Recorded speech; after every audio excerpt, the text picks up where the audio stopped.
Well, hello. I hope we're all ready and we're all interested. All the guys are in the back, they're all set up, they're all waiting. Nice to see a few in already. We're going to tackle we're heading up to Dornoch tonight. We're going to do a Dornoch Thompson brother tasting. Got one, two, three, four, five. I think we're going to have seven of them, six of them. Well, six, and I've got a mystery malt blind. So we're going to have seven Thompson brother bottles tonight.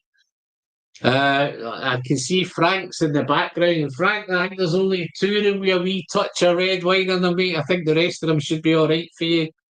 Don't be too hard on us in the comments, but we have to mix it up a little bit and get it a wee bit more interesting. Yes, it's been a wee while, guys, since we've done one. I think it's the first time I've done anything really this kind of way. On Thompson Brothers, interesting to see lots of kind of, yeah, they're all, maybe there's a few limited ones here. You've got we're going to tackle a bit of Linkwood, bit of Benrinnes, and I've got the Series 1, which is the Altmore 16. Then we're going to head on to a Teaninich 17, so that's got a wee bit of age. Then a wee bit of peat. Going to do a Bunnahabhain and 885 bottles, and we're going to finish it off with Kalila, 15-year-old Kalila, 250 bottles. And in the middle somewhere, we're going to tackle a blind Series 2 mystery malt. We've got no idea what that is. So yeah, so that's where we are. I did try to invite somebody for the Thompson brothers to maybe see if they could pop along tonight, but got no joy. And I think everybody was busy. Everybody kind of dived out here. But just a quick one. The first one's in the door was Donna past Tim. How you doing, Tim? Pete Head's there. Who we got in? Yeah, Paul's in the back here. Whisky Lover Society. How you doing, Gert? Gert's got a nice big channel going there, guys. If you've no checked him out, you know what you do. Go and have a look. Give him a sub. Tell him Alan sent you.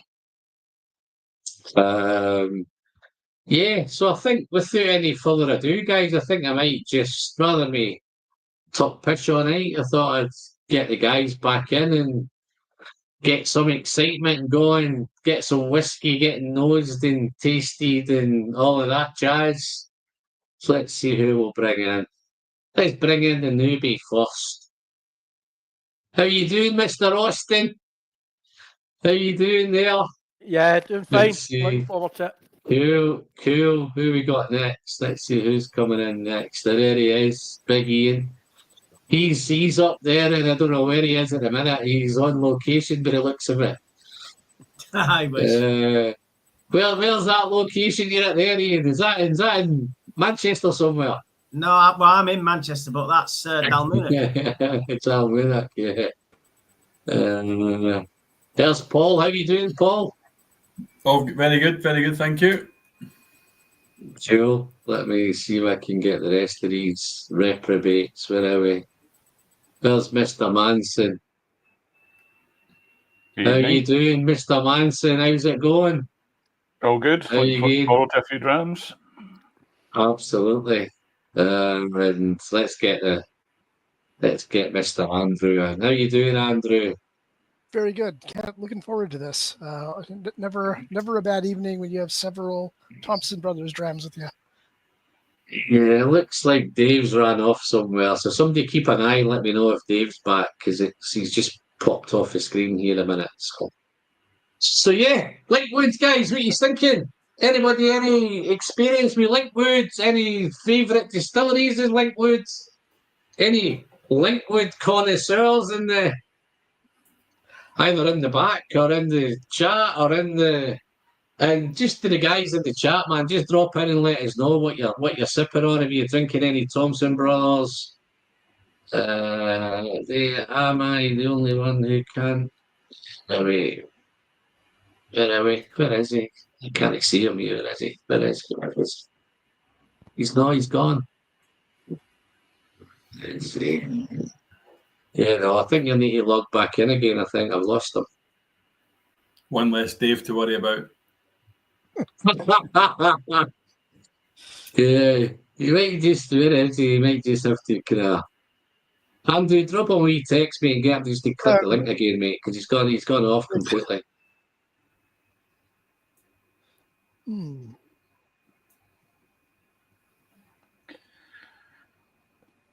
Well, he's gone here. Yeah, well, I've quite a few. See the Scottish Malt Whisky Society bottles at Linkwood. Quite a lot of them, and they're always very, very good. And I think said earlier on. No, I thought this would be a good start. So what's going on here? Just don't know what's going on with Dave. So, same for me. It was SMWS that I first encountered them through. But they're one of these. To me, they're a bit like what Kalila is. There he is. Oh, there he is. There he is. Where did you go, mate? I lost you. Yeah. Sorry, cutting you off there, Andrew. Sorry about that, mate. Oh, wasn't that important? Just talking. Right, yeah. Yeah, no. So let's have a wee sniff of this then. But yeah, no, I think it's one of them. I don't think you can. There is a lot of it out there, but there's lots of indies in it. It's all that kind of stuff. The one I've got a kind of flora and fauna, Linkwood, but I think the rest of it you tend to find it is all indie stuff. But I always find it really fruity. And this is no exception, man. This is fruity as hell, man. Pickled onion Monster Munch. Monster Munch. Wow. Even looking at it, just looks like a Chardonnay wine, man.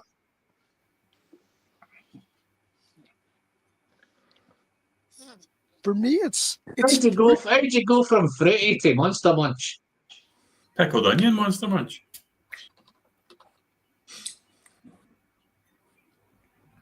Excuse me.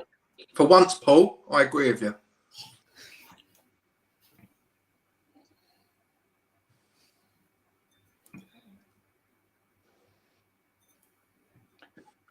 Pickled onion Monster Munch. Yeah. Yep.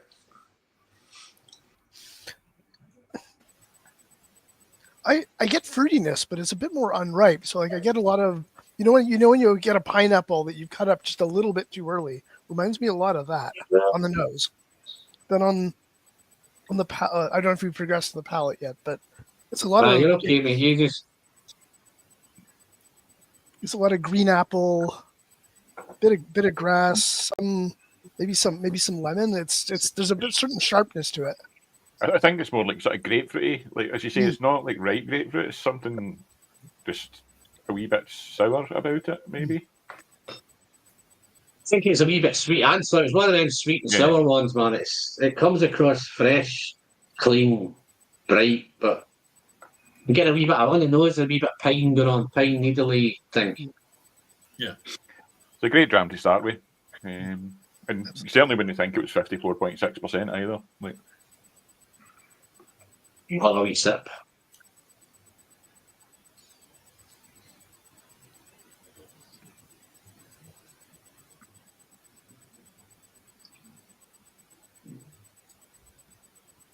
Wow, 13 years old. 331 bottles. Just for the geeks, it was distilled in the 15th of September 2010. And it's a refill hogshead cast type.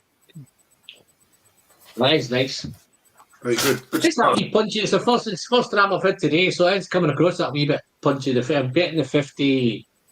Is it 54.6? Yeah. But yeah, real nice.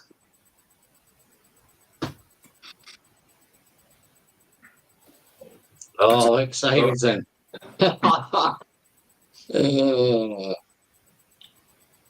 Sorry, mate. How you doing? What a wee man. What a shame, man. I'm just wondering if I can. If I send you a link, are you okay to come in? If I send you a link for it? He's in his pajamas. We don't mind. Yeah. But obviously, that's a shame, man. But yeah. Evening, Simon, applicable stream for you. So that would have been great, man. Yeah, I emailed, I did a couple of things. I emailed and Facebooked and all. I did a couple of things, man. But cool. Let me see if I can set something.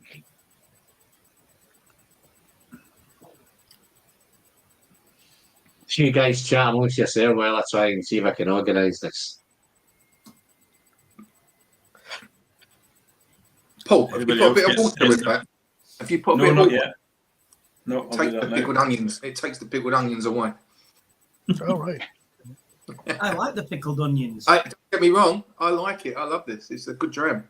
Great starter dram. I did text much more fruity. Andrew. Much more fruity. Yeah, I texted Andrew before we come on to say I wasn't getting much from the nose, but I am now. I must have not left it that long. Did you retry the nose with water? It opens it up. Yeah, it's opened it up. Yeah. Yeah,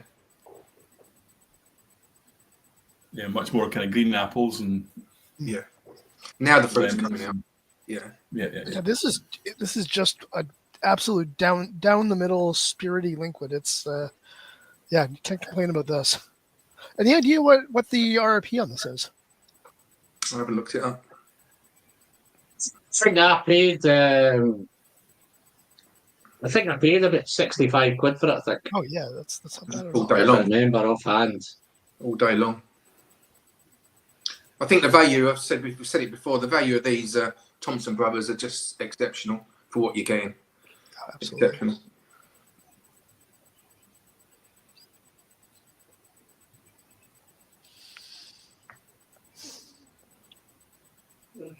Right.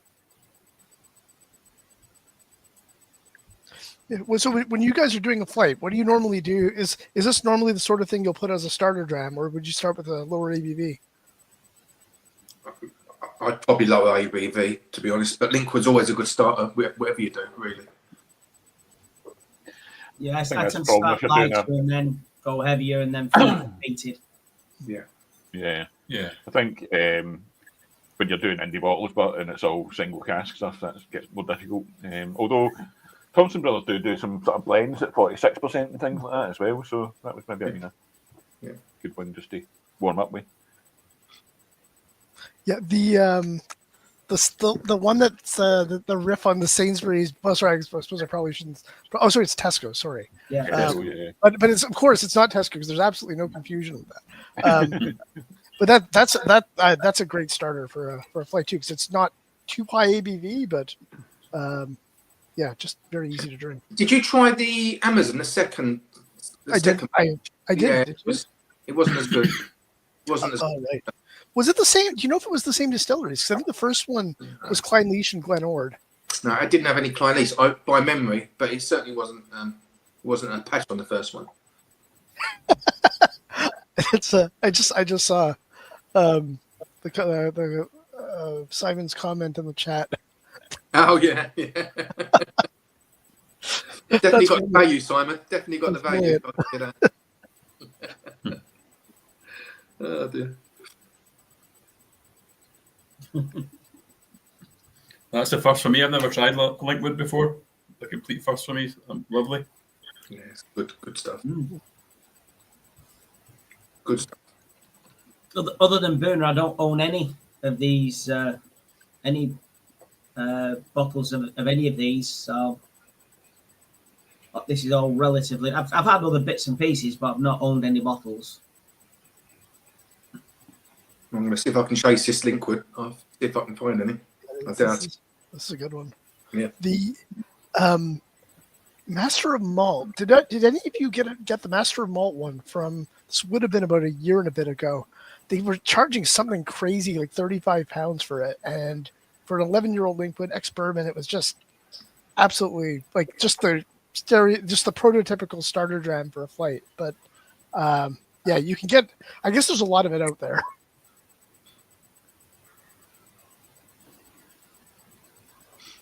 Yeah. And the thing is, a lot of it does go to blends, but it's nice when some bottlers get a hold of it. Whisky Broker were doing that if you could actually get your own cask, they actually had a tanker full of it, and it was something ridiculous, like £6.50 a litre or something. They were saying they ruffled some feathers with that one, I think.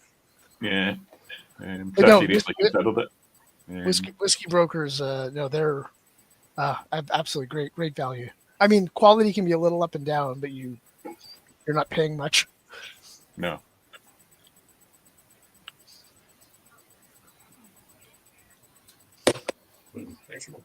I'm not ignoring you guys. I'm just trying to send this email. Send this link. We could tell you're concentrating. The tongue is sticking out. And I'm trying to send it all different ways, and it's telling me error. So I'm just trying to figure out another way of It's doing coming it. out of his ears. Yeah, I'm not, but just crack on, guys. You're doing great.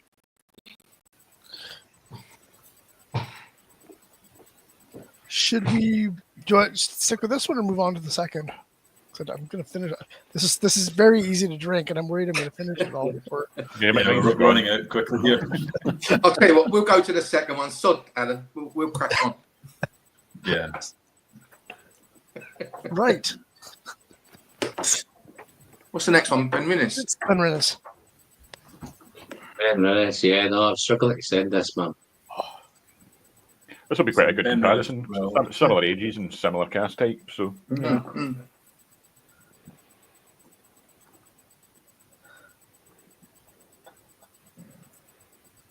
See, this is an example of where I wish I tried these blind, because I wonder. I imagine all these meaty notes on the nose of this, but is that just because I know this is a worm tub distillery? I don't normally do this, but I've just posted the link into the chat, Simon. If you want to click into that and click into it, feel free to join in there, mate. That's kind of get you through emails. One let me pick your email. Along with 13 other people. Yeah. No, it only lets a few in, so it's I need a moderator to get rid of all the porn and all that, but there you go. The only You porn can't we've get got that. tonight, You can't mate, get is that a load now. of Thompson Brothers whiskey. That's the only porn we've got.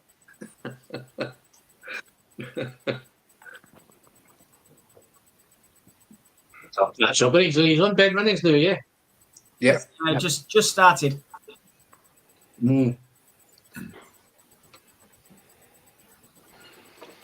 There's no Monster Munch here.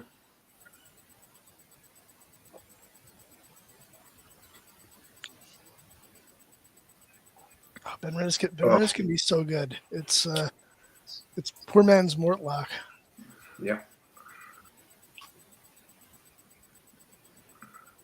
Just goes to show you what Ram Tabs can do. Goes to show you, doesn't it? That's lovely. Is anybody getting anything from it?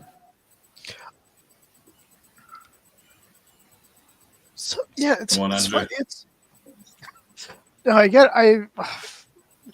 I'm kind of afraid to say one of them.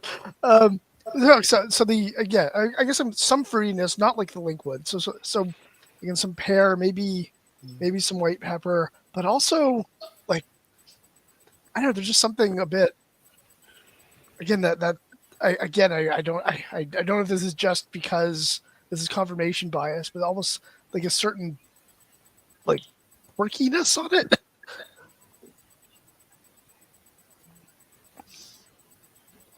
Yeah, there's something I I can't. always find Benrinnes is that way, that they've got that kind of savoury vibe. There's always rather than it be fruity. This is a bit sweet and sour again, but it's got that kind of savoury vibe going on. Yeah, I get lime, I get lime and ginger on the finish mostly, but yeah, totally with the savory.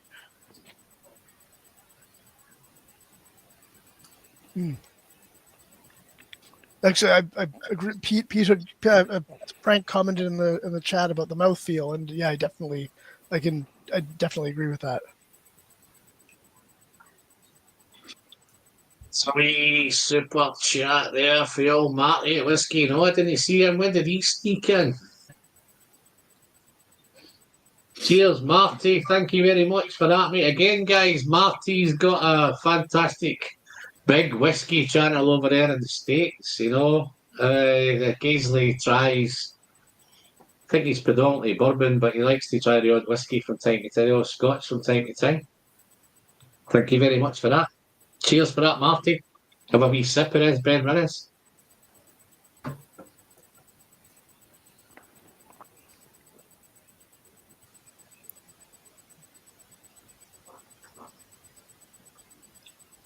Well, look, here we go here.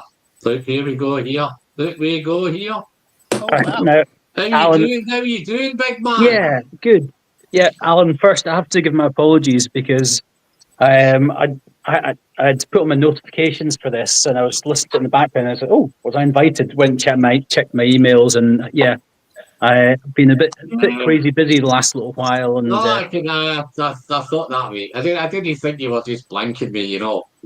no, we've had a pretty a chunky stretch as well as lots of projects. Phil's had a baby in paternity, and then I was away on holiday for a couple of weeks, and so a couple of little things have slipped through the net during that time. So yeah, my apologies there. I wasn't ignoring you. I just missed that. No, thanks for dropping it. Thanks for making the time, mate. I thought we've got some nice stewed bits of your whiskey to go through tonight. So yeah, I hope you can stay as long as you can stay. That's great, fantastic. Yeah, it's a great. It's great to have your. It's a great lineup. To have your kind of input on this, man. So yeah, we've also got a kind of. We've got the series 2. We've got a blind one today. We don't know what it is yet. So. Oh, that's always fun. I think we're going to do the series 1, the Altmore first, and then we'll kick into the. I need to go and get my way. I haven't even seen it or tried it or anything. I've not even got a whiff of what it is, man. So she's going to bring that down when we get into it and we'll tackle it. Yeah, excellent. We'll carry on. And thanks for you offered to send me a tasting pack there as well, and I missed all that until I was listening to you here. So I've just got my Sutherland on the go tonight. So we had a few random bottles picking about of the 2022 release, and so it's like, ooh, yeah, I'll have one of those. But yeah, please carry on. And apologies, and I can interject and assist as required. No, just you feel free to pop in whenever you like, me. Yeah, we're currently doing this Benrinnes. The Benrinnes 12. This is the Woodwinters one. I think it was bottled for Woodwinters. Refill hogshead. I get it a wee bit fizzy. You get a bit fizzy. Yeah. I'm not getting a 51.4 either. I don't know if it's because we've just gone from a 54 Linkwood, but it doesn't taste like a 54. There's no burn on that. Sorry, 51%. Well, no, this is dangerous, man. This is a dangerous dram, man. Definitely a bit peppery in the tongue. Yeah. Yeah. I suppose we need to say we like them now. No, say what you want. Say what you want. I guess the important thing is that I like them at some point, because nothing goes into glass unless we're happy, and you do get the occasional one where it's very rare we get something that's like we get like multiple people saying, "Nah, it wasn't my thing." But on the most part, I think we're pretty solid. And if it's just not good enough, then it stays in cask, gets re-racked, or just left well alone for further maturation. But yeah, funny what you said about Benrinnes there, because I find that Benrinnes is one of the distilleries that has a kind of thicker, oilier texture and mouthfeel, and that also has an effect of kind of camouflaging some of the alcohol burn as well. So at that strength, it just doesn't taste that strong. We find that with our own spirit as well. Always feels a lot lower ABV than it tests. And yeah, same with any thicker dram, I think. Agreed. Yeah, that's lovely. I tend to find where most of the Thompson brothers ones have done, there's enough variety there. I think there's enough for everybody. I think anybody can find, somebody will find their kind of wheelhouse, whether it be through a Linkwood, whether it be through a Benrinnes, or whether it be a Teaninich, or whatever. I think there's enough. Your variety is fantastic, man. And a lot of different cask types and all that kind of stuff. Yeah. So another little trick, which as well as making picks, when it comes to bottling, one you're saying about the oiliness, the texture there, and the Benrinnes. Some places will use too fine a grade of filter, or chill filtration is the worst for it, because that knocks out your long chain fatty acids, and those long chain fatty acids contribute towards that texture and mouthfeel there. Yeah. So yeah, a light touch is always the best thing to do with these. Yeah, sorry, derailing. As usual, guys, what we're going to do at the end, we're going to get you to put them into your favourite to your least favourite. So just make sure you're making some notes, and we'll find out what the winner is going to be tonight. But yeah, no, that's nice as well, man. That Benrinnes. So we'll tackle the Altmore, guys, eh? This was the Series 1. Yep. Mystery Malt. 48.5. Altmore 16. And I don't think Frank's going to appreciate this one, Frank. This is the red wine barrique, mate. Just a quick one, Simon. I think I text you about this one, mate, because I've got an Altmore 13. Yep. Which was in a red wine, but fully matured red wine barrique. Is it anything to do with this? Sister. Older. So yeah, a few years ago we got quite a few Altmore full maturation red wine casks. So the 13-year-old from a couple of years ago will be a sister, and to be honest, I'm kind of with you on the red wine cask maturation, with one exception, and that's where you've got full maturation in red wine casks. So yeah. I find red wine just takes, if it's used for like a quick finish, for a quick splash of color, it looks the part, but it hasn't integrated, it hasn't come together, it hasn't evolved. Whereas full maturation red wine, I can be quite partial to. But yeah, I'm generally very wary if a red wine cask's been used short term or as a finish. I think it needs a good amount of time. And with red wine casks, there's no char. It's at best it's kind of toasted. So you don't have the char in there to knock out the sulfur, attack the catalyst. So yeah, a bit like sherry casks, red wine casks, if best used for a long time. I always thought that the red wine with the short finishes always made them quite tannic. But this is definitely not tannic, man. Yeah, that's where time's your friend. So that'll allow the tannins to break down. It'll allow everything to integrate together. Yeah, full maturation or a long finish. This feels like the spirit's coming through well here, man. Altmore. So, Simon, just a quick question, Simon. Obviously, Series 1 was at 48.5. Are you intending doing that? Sorry, the Series 2, was that also 48.5? Yep, it'll be 48.5, probably all the way through. The reason we picked 48.5, is because you've got variable inputs. We needed a strength that would make space for 25, 28, 29-year-old whiskey, and everything needs to be the same strength. So then you can't differentiate what it is. But if we made it like 54%, then we start limiting our options for older whiskey, which tends to be lower ABV. So yeah, 48.5 allows us enough of a buffer to include most kind of casks of 25 to 30-year-olds in the mystery malt. I think it's right, 48.5. I think even they've just had the Klein, I've done the Klein Leash in Series 2 as well, and that was lovely as well, like that ABV. Yeah, it's a good drinking strength. I'm having a brain fart here. It's 48.5. It's the old Imperial. Is it the old Imperial 80 proof? Okay. Well, I'm sure Frank will help us with that.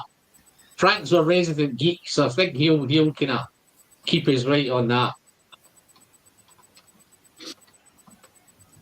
Yeah, the sun. I forget off the top of my head. Obviously different from US proofs. Yeah. Am I getting Haribo's on this? I'm getting a real Haribo kind of cherry thing. I'll tell you what, it's bloody nice, whatever it is. It is. Bakewell tart, maybe. Wee bit of Bakewell tart. I get sort of Mascherino cherry, so maybe like that. Yeah, I definitely get that on the nose. On the palate, some strawberry syrup and milk chocolate. Lots of milk. Actually, yeah, there's definitely milk chocolate in. Simon, a question about red wine casks. So I find a lot of times distilleries don't really disclose anything about them. Do you have preferences with which red wine casks that you use, or different suppliers? I almost never re-rack something into a red wine cask, and again, it's because of my preference for very, very long-term aging with red wine casks. So when we use red wine casks, it tends to be we've bought the cask that's already been re-racked into red wine cask, and sometimes we get the information on what type of cask that's been put into, and sometimes it just says red wine barrique. So we go with whatever's on the delivery order, and sometimes there's clues on the barrel itself, sometimes there's not. So if we know, we put it on the label, and if we don't know, we don't put it on the label. So with these Altmores, we don't know any more specifics beyond that. Whereas some we've bottled in the past, we put the specifics of the red wine cask on the rear label. So if we know, we say. If we don't know, then it's just red wine cask. She's sending for the other mystery malt. You know, this is lovely. When I got this, I was real chuffed with it when I cracked it open. Yeah, I think Frank would like this. No, he wouldn't. I'm pretty sure he'd hate it. No. No, he wouldn't. If it was blind. Oh no. Frank feels strongly about grape pollution. Yeah, grape pollution's his word, isn't it? Gav's in. How you doing, Gav? Good to see you, big man. Hope you're keeping well. Guys, Gav's got a channel, man. If you've not subscribed, man, nick over and tell him Alan sent you. Tim Powell's, presumably that's why Angus from Decadent Drinks has referred to as historical aspect of 48.5 bottlings. They do. Good to know why. Yeah, sorry, I'll confirm it is. It's the old 80 proof, which is the same bottling strength as like the old Canehead Dumpy. So 48.5% is the old Imperial 80 proof. Cool. It's a good drinking strength.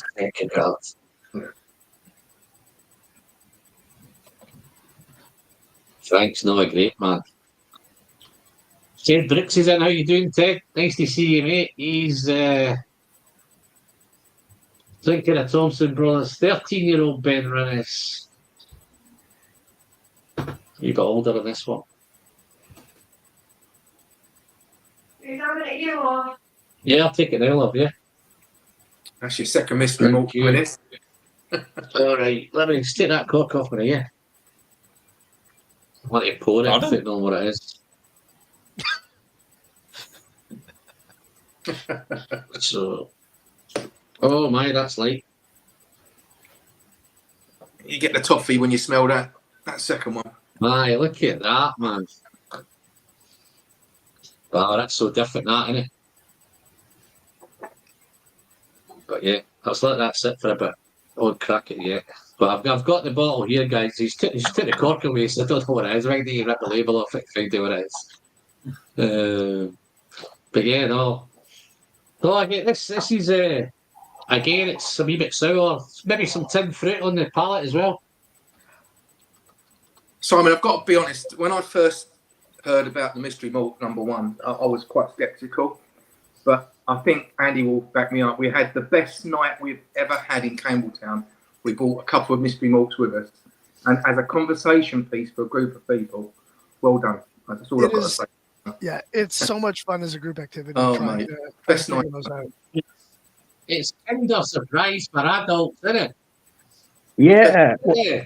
Well, thanks very much that we've turned you around on it, and you're right. It is the kind of thing that you should be skeptical of because because of the mystery aspect. But we've done everything we can to give people the ability to both to keep us honest, but to give people as much information to make a good choice. So you can scan the QR code or go online, get the list, you see the breakdown, and it's very important for us that at a minimum, if you spend your 65 quid, if you get kind of like one of those kind of younger things in there, it should at a minimum represent fair value with a really good chance of getting excellent value. But it's the kind of thing, as long as we treat it right and we're sustainable with it, that you don't start putting filler in there, it can be a great long-term sustainable thing. But yeah, so you're right to be skeptical because it's the kind of thing that in the wrong hands, someone would pump it up for a bit and then start putting too much filler in there. But I think we've done enough to both keep us honest with the it's a non-transparent product, but being transparent about the possibilities. And there's never like a real dud in there. And there's lots of tricks we do to keep the price under control behind the scenes. So we're working directly with a lot of distillery companies who are willing to give us either access to really good stock at good prices. So it's helped us get a bit of leverage for better prices, availability stocks, but specifically for the mystery malt, because because it's a potential random introduction to a new customer.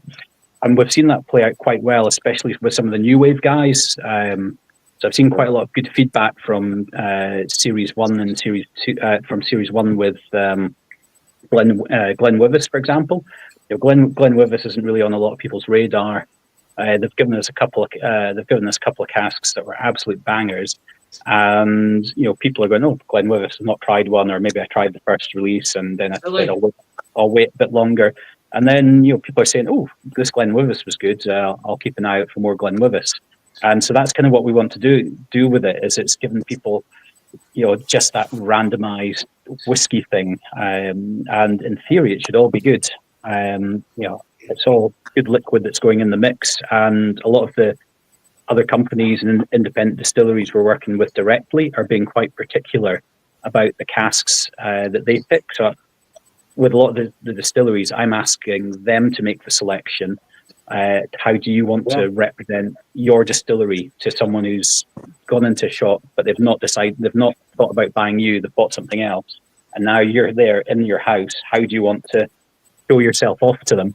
And as a result, I've had absolute bangers from everyone. So I'm super happy with that. And as long as it's a 360-degree win. So for us as Thompson Brothers, for the other distilleries, for the retailers, for the importers, for the customers, if it's a big win for everyone, then it just makes the whole thing flow really nicely. Everybody is a winner. I think everybody is a winner, man. I'll guarantee there's other independents in their feet that they didn't wish they thought of that first time. Great idea, Simon. Great idea.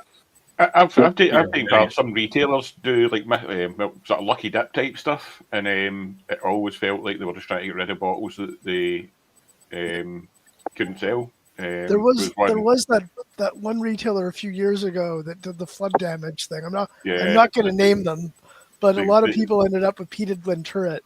Yeah, the great flood of Glenturret, we called it.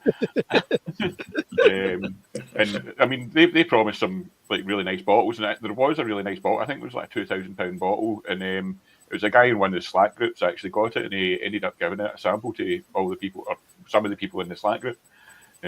So there were people that got other bottles, but like I think I've still got the bottle of Glenturret I got, and it was just seen as trying to get rid of stuff that they couldn't sell, basically, rather than anything else. But that I think the mystery malt idea. That's it. Another one, yeah. Yeah, well, I can't take full credit for the idea. It's and the reason no one's done something like this is because it's a real faff to put together. It's only really feasible if you're full stack, full process. If you got your own bottling hall, warehouses, and you're under control of everything. So there's a few of us out there, and you're seeing some of the new wave independent bottlers transition to getting their own warehouses and bottling halls. But unless you've got that, it becomes quite difficult to put something like this together. So there's a little bit of a moat to it there. But the original base concept was actually a fan suggestion in maybe 2020 or 2021, and we kind of chewed on it for a bit. Thought, no, you can't really make that work. It's too much faff. And then came up with a version of it which was practical to bring to life. But we sat on it because we thought it was the kind of product that would excel in a whiskey down market, because people's doors would be more open. Other companies would be more willing to do special deals with stock, to even talk about giving you stock in the first place. So we've got a few distilleries coming up which have never done independent bottlings before, but a mystery malt contribution will be their first ever indie. And so, as well as being a good concept, it needed this kind of softer whiskey market for everyone to be willing to give it a play. 2019, 2020, 2021 was all on easy mode. Now people are playing on hard mode, and something like this, they see the benefit of it for getting that extra little bit of exposure, reaching new customers, all that kind of stuff. I haven't seen any negativity on it. I don't think anybody seems to have came out and said that they've been disappointed with any of the whiskies, which is really a testament to you guys putting it together, man, which is fantastic. Yeah, I think the only there's only been one which I've seen a couple of people being like a tiny bit disappointed with, possibly down to cask type. But yeah, I think the batch one Nick Nean was the one that a couple of people got disappointed about. But Nick Nean didn't get off to the strongest start with their spirit. But was it last year or the year before? I had a good rummage around their warehouses, and I'm glad to report that over time we're seeing them really kind of find their feet in terms of production quality, production style, and I think you'll see Nick Nean just get better and better over time. But they definitely got off to a little bit of a softer start compared to some of the other new wave guys. I think with the whiskey, it's good whiskey anyway. Sorry, Anna. It's good whiskey, but I think it's a conversation piece. We've had so much fun. I know Andrew and myself and some other good friends. We've had so much fun with some bottles of this. Trying to guess and over a meal or whatever. It's what goes around this bottle as well. It's so much fun. Great idea. Yeah. Well, thank you very much. Well, are we ready to tackle this blind one? Oh yeah, let's do it. Oh yeah. Who's up for that? Okay. Okay, let's have a look. Let's nose this. Yes. Dave, you don't think it's... I think I'm thinking the same as you. Yeah. Can you guys shout me out some tasting notes so then I can play along, since I don't have the sample? It's got a real funky nose, man. There's tons of fudge as well. There's fudge. I said for initially toffee, but there's fudge there as well. There's lots of fudge. I get like rum agricole on the nose. Sorry, what was that? Like rum agricole. Yeah, okay, yeah. There's something so it's floral, but I get like almost like coconut oil. Let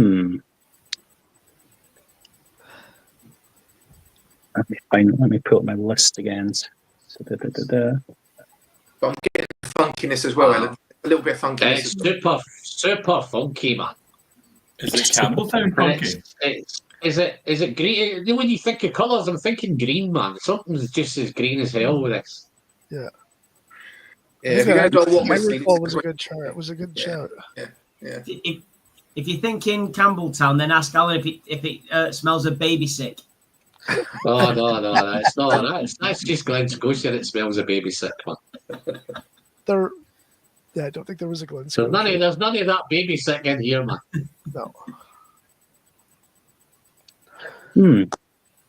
I mean, I've got to say the color is part of the hint here, but I wonder if that sort of greener note suggests this is one of the younger ones.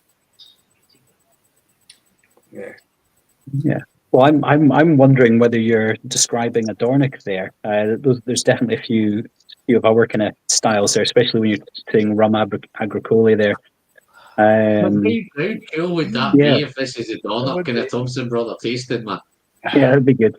Yeah, it could be the sounds like it might be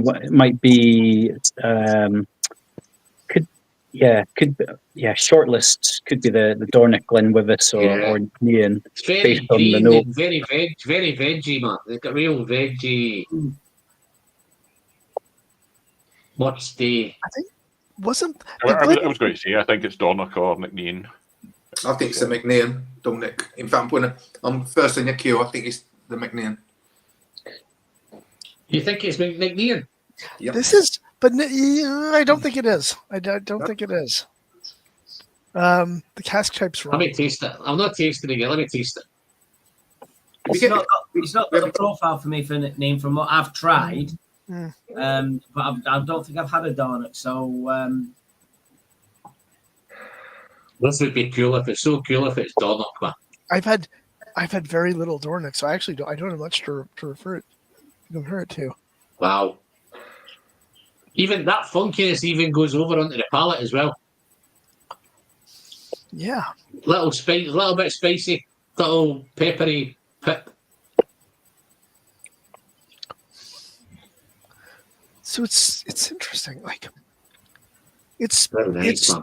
spirity, but it doesn't have you don't get that acetone note that you get in a lot of younger whiskeys. So that's confusing. yeah, great. I'm not getting the acetone. Okay, and definitely no peat in there. Oh no. No, I'm not getting any peat. It's 0 feet. A nice sticky mouthfeel as well, man. Almost syrupy, sticky. Oh yeah, it's got a lovely texture. Nice. Okay, now I'm just going to check my record, but from memory, the Dornoch that went into this had a super low level heat in the mix. Dornoch, don't you? No, well, no one's saying heat. I'm pretty sure the Dornoch we used for this has like a really low level heat in the mix. I'll check my blending record because brain's failing me. 5 years old Dornoch. How cool is that, man? I couldn't even plan that, could I? Is that what it is? You've done the reveal. Yeah. So Dornoch, I think Simon thinks it's Dornoch, man. I think it as well.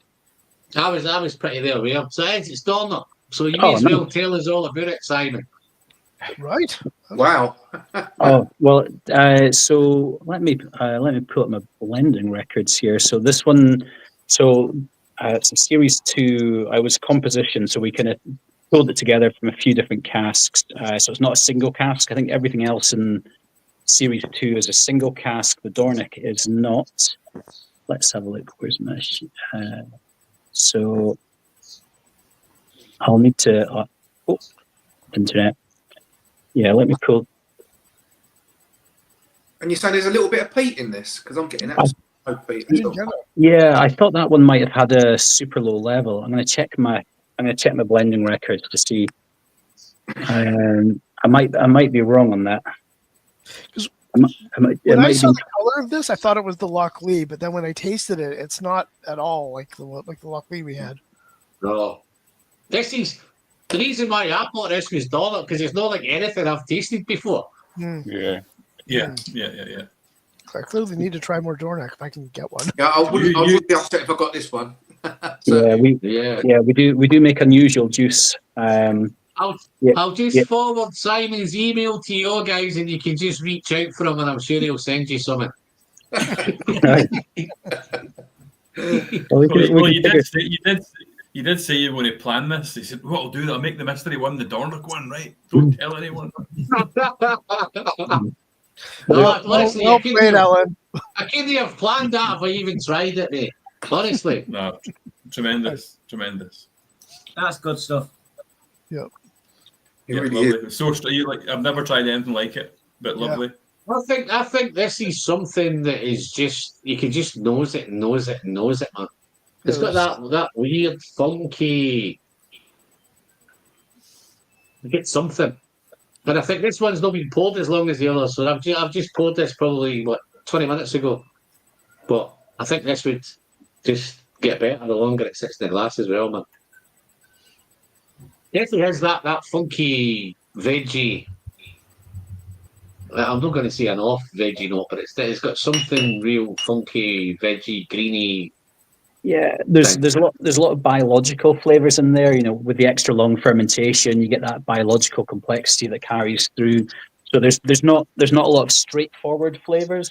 There's like a rich mat or weave of all kinds of interesting things going on there. It's all interesting, Simon. How old is the oldest Dornoch distillate now? So 8 years old. I've had let's see, I'm just about to bottle. Oh no. So everything's been bottled up to that point. So my oldest casks are just about to turn 8 years old at the end of the month. One of which I'm going to be bottling at 8 years old, but it's for a private customer, although he will be selling it. You'll know the Old Alliance in Singapore, one of the best whiskey bars in the world. So I'm bottling his private cask, Emmanuel Drawn's private cask, at the end of the month, but at 8 years old. So I assume that'll be available through the Old Alliance in Singapore. It'll be a fair old journey to get it back here, though. But yeah, 8 years. 3-1. So what's the plans, Simon, with Struy? Is Dornoch going to become Struy, or is it going to be separate? Dornoch stays. Dornoch stays doing Dornoch things. So yeah, the kind of the style production we do at Dornoch is horrendously expensive. So the cost of ingredients combined with the lower yields that you get, it's quite a pricey thing to make. Upscaling that would be probably not the wisest move in the world. So Struy is going to be a very different distillery with its own unique style at a much larger scale. So Dornoch stays on the small scale to kind of keep doing no compromise production, just kind of like our ideal. Then with Struy, we've been running experiments where we've been doing production at other larger distilleries, and trying to find the sweet spots between what we do at Dornoch and kind of a more modern style production. So that's been working quite well. So we're very cognizant that Dornoch is expensive, not just because it's small. It's even if it wasn't small, it'd still be kind of expensive as a bottle on the shelf because of the significantly higher production costs. Whereas for Struy, we're trying to find the sweet spot between what Dornoch does and modern whiskey production, so that we can make a spirit, make a whiskey which brings in those extra biological elements, that extra texture, that extra mouthfeel, while being cognizant of the cost of production. It will be more expensive than like standard modern whiskey production, but not that much more expensive. So the idea is that, at the end of the day, in 5-8 8 years' time, we'll have a bottle on the shelf that'll be very, very competitive, at a very competitive price in its age range. Whereas Dornoch will just keep doing it kind of overly specialized thing where there's there's probably a small amount of people in the world who are like really interested in that. So yeah, Dornoch stays. Got plans for like a modest expansion in a few years' time once Strui's operational. So yeah, and Strui's plugging away. So we've been doing lots of bits and pieces, but we're still in the tender process for the main contractor. A few of them have asked for extensions on the tender process. So if everything stays on track, we should be able to do some token bits on the foundations and access roads this year, with really kind of kicking off with the main builds early next year.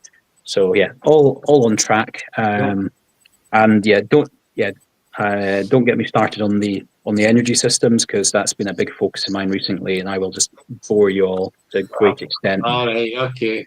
I can always just delete you once you start getting like that. They'll just boot me off. But I'm just saying, I don't know if you've noticed, but how oily that is and how thick that is on that. That whole glass is just totally coated with that stuff, man. Looks awesome.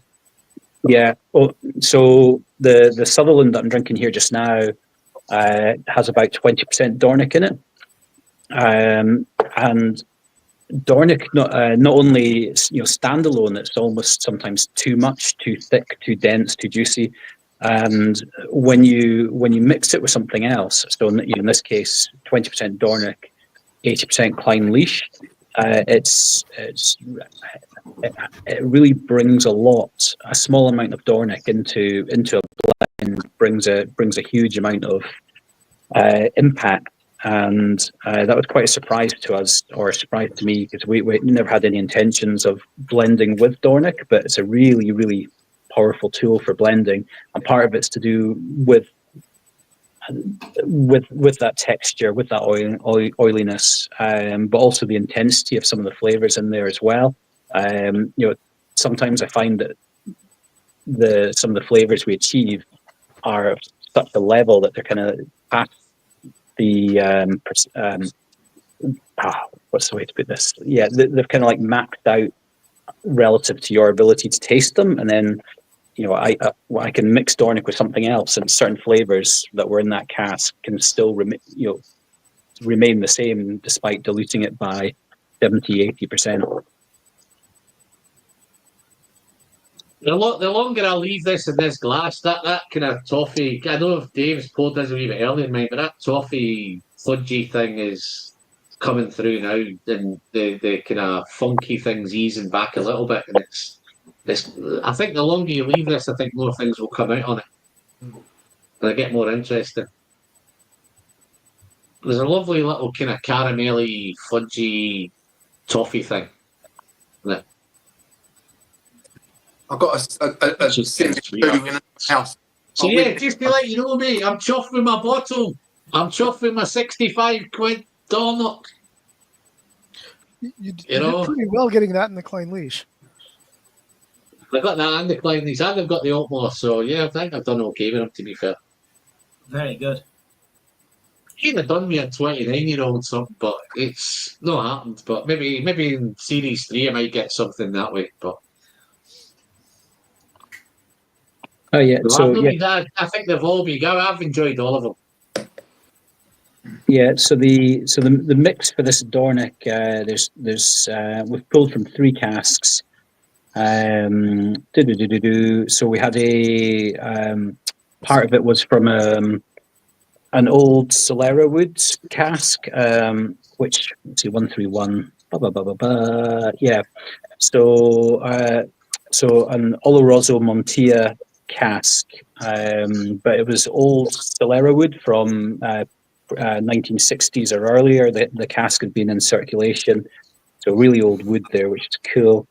And then there was an ex Bowmore cask, so it previously had 15-year-old Bowmore in it, and an ex Glenmurray cask as well. So it's two refills and a first fill Oloroso Old Solera wood cask went in the mix. So the very No, slight never peak have would be from the even- Bowmore then. Sorry. So the very slight peak would have been from the Bowmore cask. Yeah, not from the spirit, not from our spirit, but from the Bowmore cask. But it was only, yeah, I remember it being very, very low level. So kind of, I quite often like peat when it's just on the border of perception, you know, just barely there.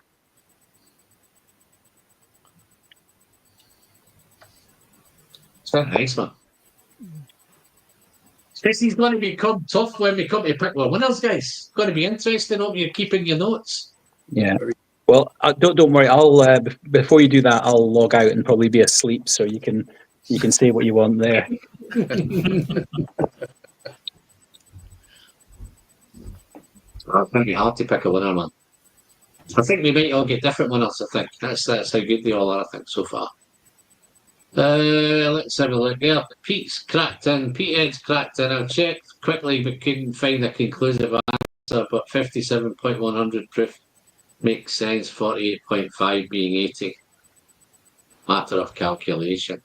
Oh yeah, yeah. So I find the sum to go from imperial proof to ABV. You divide the imperial proof by 1.75.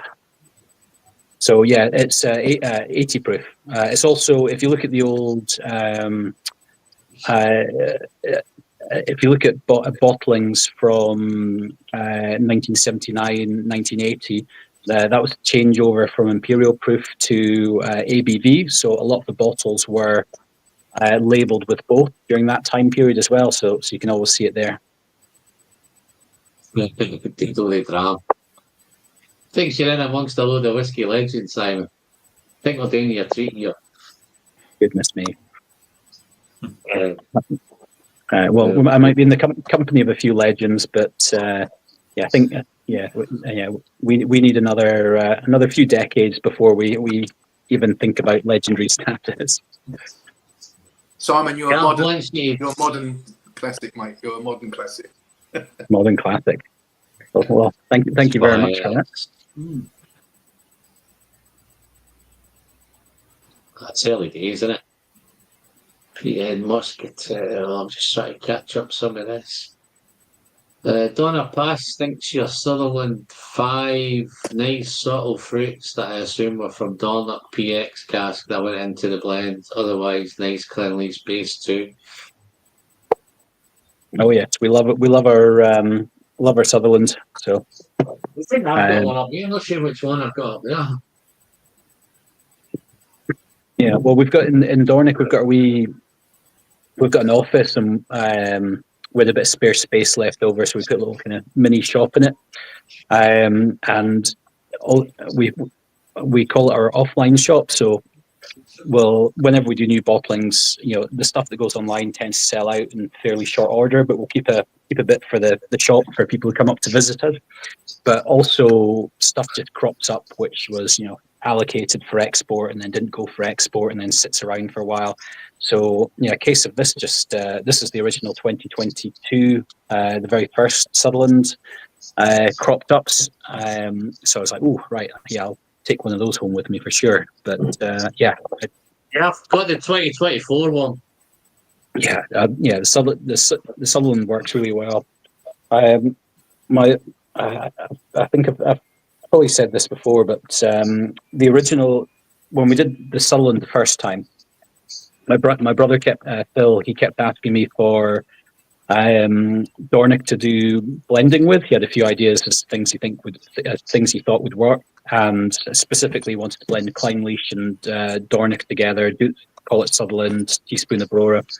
And I was like, absolutely not. You're gonna devalue our Clenleaf. You're gonna devalue our Dornoch. Don't do that. So he didn't do that until I went away on holiday for 2 weeks. Came back and you've done it. Yeah, one of the guys told me that he did it while I was away, and I paused for a second. I thought, okay, where is it? So it got blended and then re-racked into a cask. So before I went to go see Phil, I went into the warehouse to go and sample the blend from the cask, and it had it, and I said, "Oh, actually, this is really good. This works." I was like, "Okay, you can have that one cask." So it's kind of, I'm still very.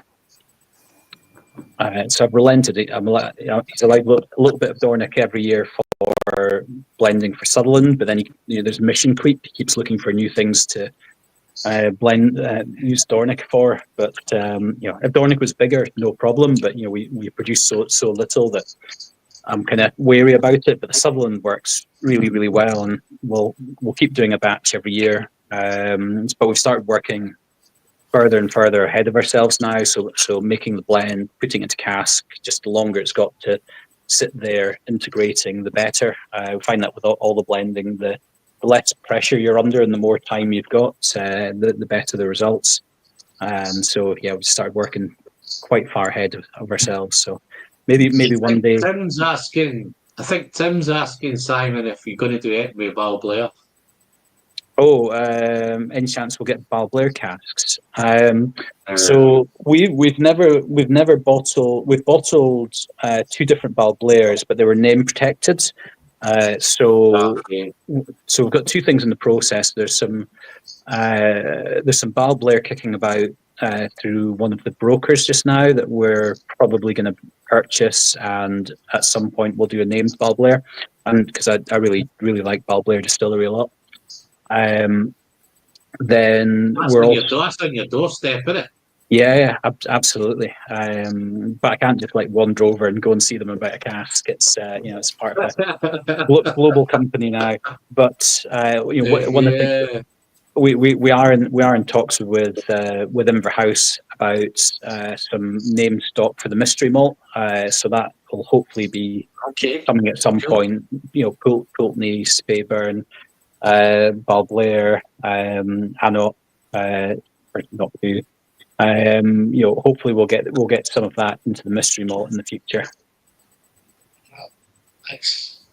Super duper. Yeah, and I think we might be doing our first named Pulteney soon as well. But we'll see how that goes. So where do you get the name Sutherland from? So we're that's the region, isn't it?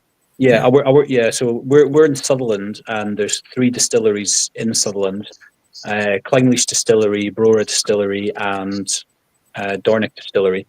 So because of Scotch Whisky Association rules on geographical indicators, you can't name it something like that unless the contents only come from that area.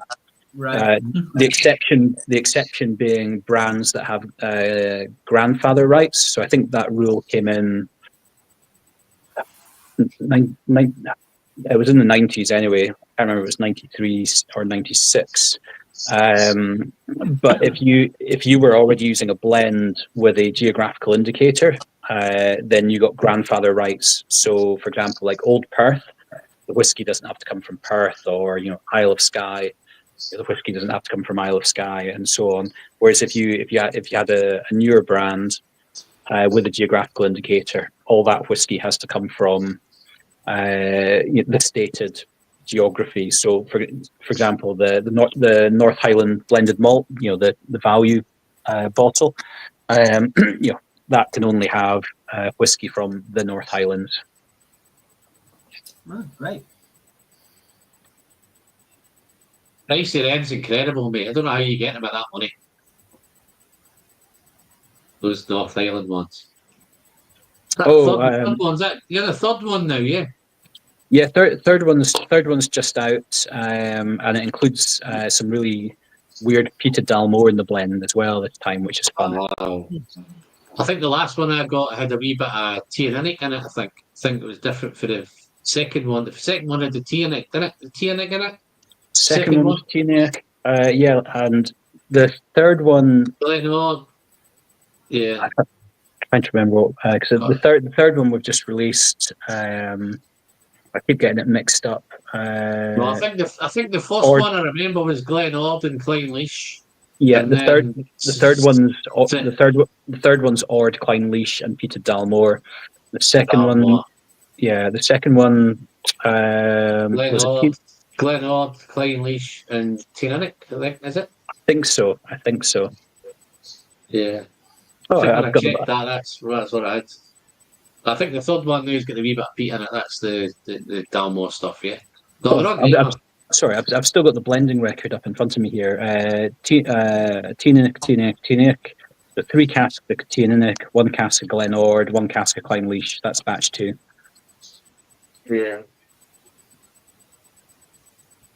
I didn't know that peat of Dalmore had been produced. Yeah, they do a bit of peat every year for blending purposes. So it's name protected, so I can't bottle. Or is it name protected? It's quite It's pretty crazy stuff by itself. I don't think I'd. It's a really good tool, which is what it was intended for. I don't think I would bottle it as a single. Don't think I would, but as a component, it's great. Yeah, it might be name protected. But yeah, they do a bit every year. You think Dalmore would use it just as another tool to get more money out of the day of PT Dalmore, wouldn't you? You can see them doing it. Just bottling a PT Dalmore. Charging a fortune for it. Oh, I won't talk about other companies' the pricing strategies specifically. So, I won't get involved in that. I know. Well, I know. Me and my brother used to be very opinionated, but the problem is, we work directly with so many of these people now that, and also you've seen behind the curtain as well. And there's definitely some things which I was critical of in the past, which possibly didn't deserve the criticism, and some things which definitely did. Dalmore. I went for a walk down past Dalmore.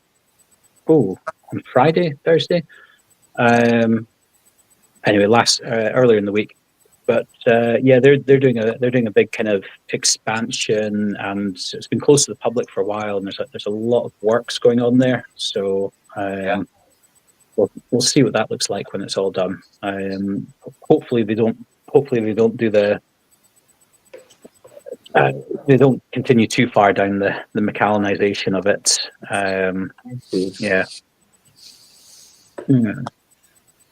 So, this is what I've been. Sorry, Simon. I was going to say just one thing about White Mackay though. As have you guys been noticing changes in like the Duras and things that have been bottled recently? I've been enjoying more recent White Mackay bottlings in the last couple of years a lot more than I used to. I don't know if anyone else has noticed any changes there. Well, they did that one Dura, the 16-year-old, that they higher ABV, better specs. It was I don't know if they're just testing the waters or if that's a sign of things to come. I mean, I hope it is. Yeah, actually, one of the marketing managers for White Mackay lives local to me, and I see him on the train quite a bit, and I chat to him quite a bit, and he said that they're really strategizing a lot of that as well, towards more the geeky people and like the actual whiskey lovers than just mass market as well. So hopefully there is actually something being done about that. Yeah, I think Fettercairn and Jura are the official bottlings. I think they're looking a lot better. And because I think sometimes with Fettercairn and Jura, you could find some really great indie examples, so that the quality of stock was there. But maybe it's a matter of composition. But yeah, definitely. It seems like there's definitely improvements. To be honest, I've not had a Dalmore in ages. Fettercairn and Jura are definitely looking on the up. It looked like they were making Fettercairn into their let's have a distillery that caters to the geeks. Definitely the product was vastly improved. But it's interesting to see, if they're going to have at least part of their output from the other distilleries presented in a way that more would appeal to most of the people here. always found with those distilleries, Fettercairn and Jura, that the indies were always better than the official bottlings. I always found that with them. I think they had higher specs, higher ABVs, non-chill filtered, all of that stuff. And I think now that the Jura's gone that wee bit higher in ABV, and I think they're going non-chill filtered as well, believe. So I think they are changing the specs a little bit. So it'll be interesting to see how it comes forward. I know with Jura, they sell bag loads of Jura, don't they? It's massive as it was. I can see why they would keep doing it the way they did do it, because it was just selling and selling and selling. Is that not Scotland's biggest selling whiskey, Jura? In Scotland? In Scotland, yeah. Ooh. I think it's Scotland's biggest selling whiskey, man. Jura. Yeah, I heard the same thing.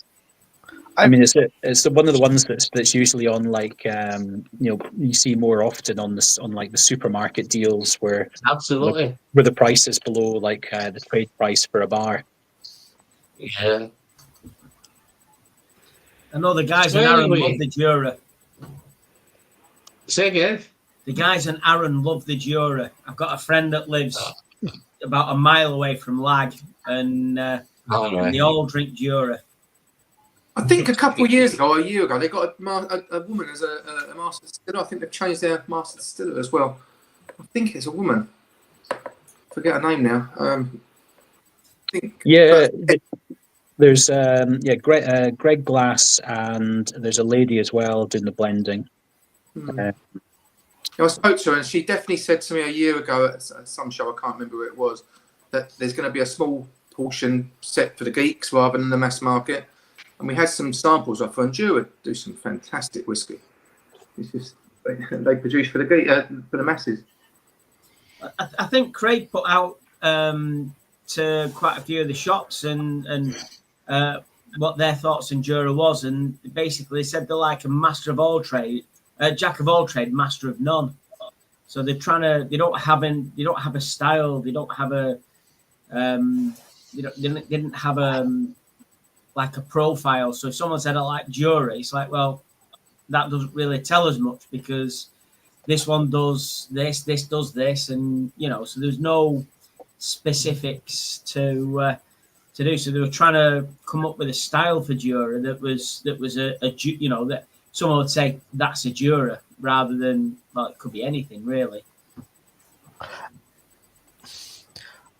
It's the crap one, Simon. I've got Drew in for the States, and they don't seem to get much in America. Any plans to increase the shipments to America? I know it's redacted, brothers. There, isn't it? Yeah. We're redacted. Thanks to Sazerac, who've got a budget bourbon brand called Old Thompson, spelled Thomson. So we got letters from them. It's kind of one of these things. We did talk with a trademark lawyer friend, and they're like, "Yep, absolutely, you can fight this and win this, but how much time and how much money do you want to spend on it?" And I was like, "Okay, let's find an alternate name for the States." Yes. So we've been last 3 years, like I said earlier, we're full stack, so we've got our own bottling facilities, warehouses, etc. But for the last 3-ish years, that's been creaking at the seams, bursting at the seams. So I've done a little shugle around very recently to get some extra space. But until the new warehouses and bottling facility are operational at Struy, that kind of uncaps what we can do. Then we won't be able to do much more expansion. We're kind of at our limit for export markets. So we export to California and a tiny bit to New York, but we just don't have the throughput to handle more than that. So yeah, and once we get the warehouses operational at Struy, then we can keep going and see how much the world wants Thompson Brothers indie bottlings, blends, etc. So yeah, it won't be anytime soon, but we'll grow into it once we've got more bottling capacity and more. It's not so much the bottling; it's space for storage and logistics. That's our choke point. We could definitely bottle a lot more. We just don't have the bonded space to store and consolidate it. But yeah, ultimately we'll get to Drew. We'll find our way to Arizona. But it won't be in the next probably not in the next 2 years. No. Thanks for that super chat, Drew. Hope that clears it up a wee bit for you, mate. So this next one, guys, this is the one I've been looking forward to, man. We're going to tackle this Teaninich 17. I think this is what's the split with this one? 100 bottles, man. 5 years in Oloroso.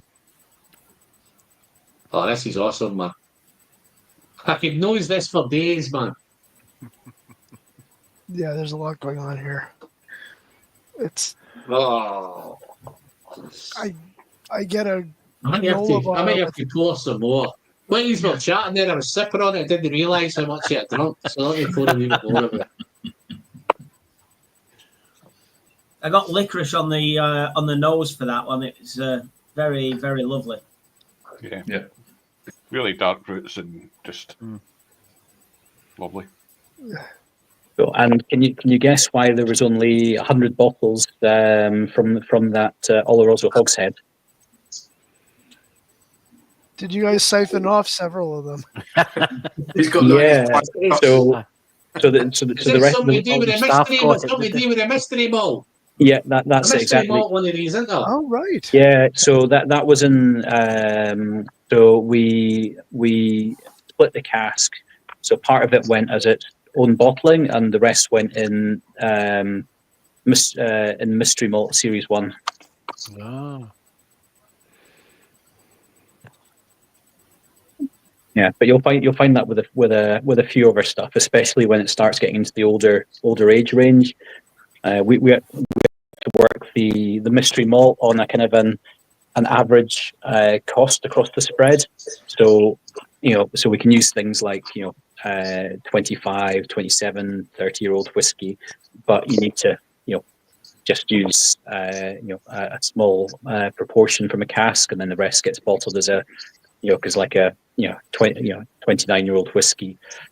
Take the Space Side, for example, £65 in the mystery malt, but then at the Thompson Brothers it was like 200 and something, close to 200. But you'll see more and more of that going on as we're splitting bits and pieces off for the mystery malt. Although you might see less of it because Series 5 we're going to be trying to do a really big batch, so there'll probably be less splitting for that. We planned as far as 5. How far ahead you? And then some. The appetite from UK retailers and export markets pretty vast. So not only. It looks like you'll be spending £65 every month there, eh? Is that what you said? We'll be doing a batch every month or so for the next wee while, and the batches are getting bigger as well. So Series 3 is underway just now, and that is around 5,000 bottles. So Series 1 and 2 were just under 1,400. Series 3's 5,000. Series 4 will be smaller because it'll be an exclusive for California, and then Series 5 will be 10,000 bottles. Wow, if we can handle it. Peterhead seems to think the Teaninich was a leaking cask. A leaking cask. That's why there was only 100 bottles. No, it's because it got split with mystery malt. So mystery malt, yeah, cool. But no, this is awesome, man. Yep, right up my street, Alan. Yeah. Wow, rich, all those beautiful. And I think the Oloroso is great with this again, man. It's just awesome. This was a 5-year Oloroso finish, wasn't it? Was it just in a refill cask before? Yeah, so it looks like it was. Can you remember how much this one was, Alan? I think I might have paid 85 quid maybe for this. Is that about right? Maybe 85? Oh, that sounds in the ballpark of what it should have been. I think it's the 85 I paid for it, I think. I remember what I paid for it. For a cask strength 17-year-old, I'd be very pleased if I'd paid 85 and got this bottle. Definitely. Yeah. I don't think I paid much more than that, man. That's that sounds about right. 80 or 85. Was this one of the ballot bottles? I think this was the ballot bottle, wasn't it? Yeah, this was definitely a ballot. We're trying it. Well, we're trying not to do everything on ballot, but it's every time we've not done a ballot, it's kind of backfired and we've sold out very quickly. And then people have said, "Oh, I thought you normally do ballots," and had 48 hours to put my hat in the ring. So we've kind of backed ourselves into a corner with the ballots a little bit. Here's one. I avoided Lafroig for years, but took a punt on a Redacted Brothers 12-year Williamsons, and now I'm fully back on board with that distillery. Cheers and thanks for opening my eyes. Oh, pleasure. We do like a bit of the old Lafroig, and then it's another one we've never bottled as named. You do see some availability through brokerage markets of casks Lafroig crop up, but just never at a price that I can then put it on a shop shelf at a price I'm happy with. But Williamson crops up every now and again, and then we recently bottled our last a good few years ago now. We bought a big parcel of 89s, 90s, and 91 Isla single malts, and name protected, but you guys will know what it was. But we just bottled the last of those a few weeks ago, and that was very delicious. But that was we won't see much like that. Super chat, Tim. Thank you very much, mate. To your good health. I'll have a wee sip on this Teaninich 17. So good. So good. I don't even know if I want to try any of the others after this one. But I'll force myself. Okay, got one more for you, Simon. So K&L will get its own separate redacted bros. Is that right? Is that California? Is that K&L? Oh yeah. K&L are getting an exclusive batch of mystery malt under the redacted label. So that's in the works just now. No. Are the bottles that get bottled as redacted bros the same ones we get in the UK, or are they just completely different stock? Oh, almost always different stock. There might have been one or two in the past in the early days where there was some overlap, but these days it's usually just straight up US exclusives. Because the US with a different brand name and the label approval and everything, it just makes sense to do completely separate stuff. Whereas the rest of the world, when we do a bottling, like this Teaninich, it'll get split between a lot of different countries getting small amounts of it. But we can't send that to America because it's labeled as Thompson Brothers. So it just makes sense to do exclusives for the US. I think this, Simon, could be my favourite Thompson Brothers to date so far, this Teaninich. It's a good one. Certainly going to be up there, mate. Certainly going to be up there. Yeah, pretty special. Wow. I wish I'd have bought more of these. That was when we released that it was £85. Yeah, I think I paid him 85 for it, I think. That's good money for that. Alan, you need to start texting. So if this is in the mystery malt, and the guys that got it for 65 would have got a great deal, wouldn't they? Absolutely. Well, at 48.5% instead of. It's a bit lower, isn't it? Yeah. 57. Oh, this is my favourite ABV as well, man. 100 proof. Yeah, that's it. And yeah, 57.1 Imperial 100 proof. Love it. Love it. Good.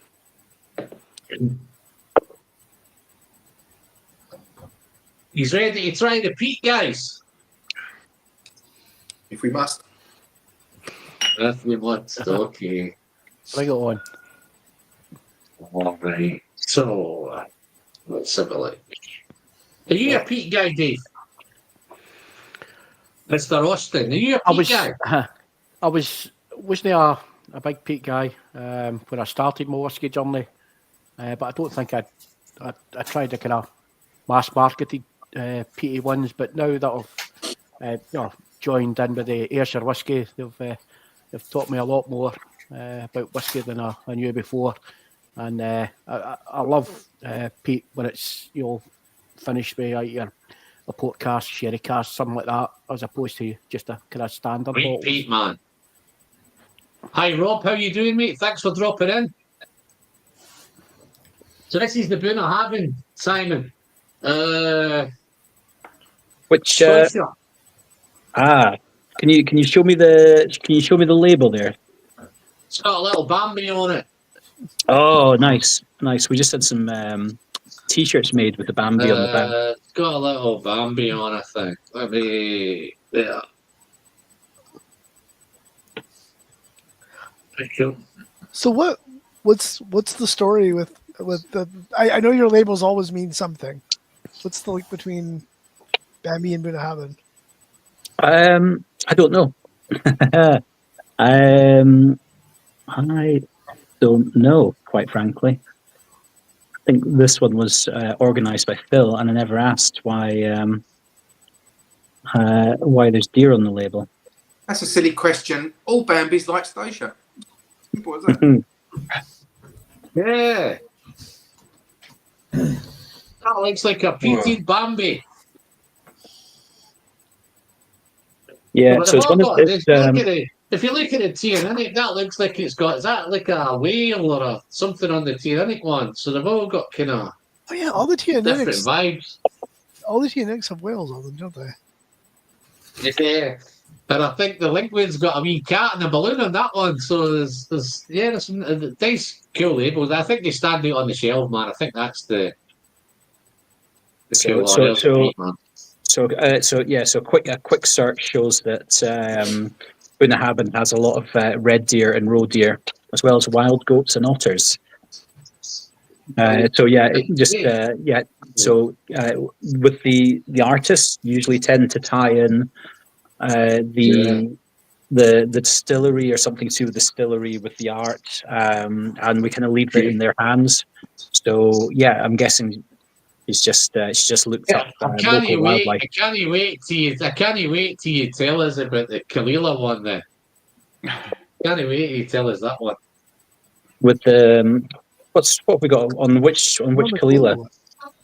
I got the Kalila 15, and it looks like it's got a little white dove with a black head on it. White dog with a black head in the sea. No, that one there. You can see it there. Yeah, black cap seagull. Yeah, that'll be a kind of a local wildlife tie-in. So that's one of Katie's labels. So she'll do her own investigation and try and find out stuff about the distillery or the surrounding area, and then she'll incorporate that into her art. So she does quite a bit of wildlife ones with wildlife that's local to the distillery. Although you do get the occasional one that just like has no meaning, it's just a bit wild. Is there not a question for you, Simon? Oh, Just want you to see Thompson releases, any luck in them coming back? Oh, yeah. How you doing, Hamish? You okay, Hamish? Yeah, there's not any plans to do another bottling run of the 20 CLs. We only put them on our shop and on our website. We haven't really put them out anywhere else. yeah, we've not lined up to do any more 20 CLs. But yeah, we are starting to run low on the ones, because when you bottle a cask in 20 CLs, you get a lot of 20 CLs. So it took us quite a while. Plus, because we only sold them direct, so it took quite a while to sell through them. That they're starting to thin out now. So we haven't thought about doing any more 20s. But yeah, once we're just about out, we'll. Oh Jesus Christ! Sorry, I find a shop here with mystery malt for £300. What's going on? Randomly cropped up in my. Is it whiskey situation? Don't talk about it. Oh, and he's ripping you off, mate. He was more a wine man anyway, wasn't he, Jesus? Somebody's taking the piss. Somebody's taking the piss. Yes, it's not someone we sell direct to, so they've probably bought it secondary or bought it retail and relisted. Yeah, I was surprised to see people, because it's kind of designed to be not very good for flipping round, but I guess when you run things as a series, you're always going to get it, man, aren't you? You're going to get it. Somebody's going to take advantage of it. Yeah, well, it's kind of thin. It's not the kind of problem that it used to be. It's definitely there's not the easy money to be made anymore. So it's not a big issue at the moment. But it's still going to happen, I guess. But yeah. I think if they're coming out quite frequent, then I don't think people will dive in, because you're taking a punt. You could get that £300, and you could get that five-year-old Nick Nean. It's just. He's not going to be happy, is he? Whoever gets that. Yeah, absolutely. Yeah, well, there'll come a point where we'll be able to meet demand, hopefully, with it, and then these things will balance out, and you'll be able to get it. So yeah, I think we're gonna keep doing it for a while. The mystery malt, it seems to have gone down really well, and also the uptake with the other companies as well. It's really helped with relationships and opening a few doors for getting interesting stock as well. So it's kind of it's a bit of a force multiplier. So as long as people want it, we'll keep doing it. Absolutely. No, that's cool. Do you think you're going to get? Sorry, Andrew. Crack on, mate. Oh no, I was just going to say, do you think you're going to get any of the other newer distilleries in on it? Because I think it's a great way for some of those that may get lost in the crowd of new distilleries to get some exposure. Yeah, just about everyone is providing casks. There's only been one distillery which has said no. And they're not even I wouldn't even consider them new wave anymore. But yeah, of all the new wave, the guys are kind of like got stocks of 10 years and younger. I think everyone is in. Anything with Wireworks, Simon? Anything with Wireworks? Yeah. We talk every now and again. So we're lining up a Thompson Brothers Wireworks there. I am a big fan of Wireworks. I think they're doing really good work. And if they were in Scotland, everyone would be getting really, really hyped about them. Absolutely. Whereas at the moment they're kind of a bit of a sleeper at the moment, where lots of people are like, oh shit, this is really good. And it's kind of whispered about. If they were in Scotland putting out that level of quality, they'd be absolutely dominating. But yeah, it's good. It's great liquid, and yeah, I'd recommend picking some up if you've not tried some. I believe Richard was up with you the other this week, wasn't he, or last week? I think Richard from Wireworks was with you. He went up there. Yeah, we had a Wireworks tasting up with us, and unfortunately, it overlapped with my family holiday, so I was quite relatively sad about that. But it was, I really, really wanted to attend that one. Thankfully, I'd arranged for him to purchase a bottle of them that I was fancying, and they left a few samples as well, so I didn't miss out. But yeah, Wireworks are great. Definitely give them a try. I think that's a style of whiskey that'll just keep getting better and better with age as well. You can design a whiskey to be very acceptable at a young age, and sometimes that's at the detriment of like long-term maturation. But Wireworks, I can tell, is just going to be really good with time. But yeah, love Wireworks. Tasted that Stoisha, man. That is, again, it's lovely. Alan, get everybody else back in this. We're all sick of looking just at your face now. Oh, sorry, mate. Forgot. I thought I was just kind of, you know. What were you Yeah. That better. Just mix the order up a little bit. Wow.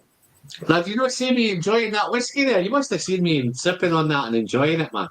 I got lost in that. You look very, very happy there, yeah. I got lost in it, man. Face before. God, this is nice. I think even if you're not into peating, I think it'd be hard not to have a go at this.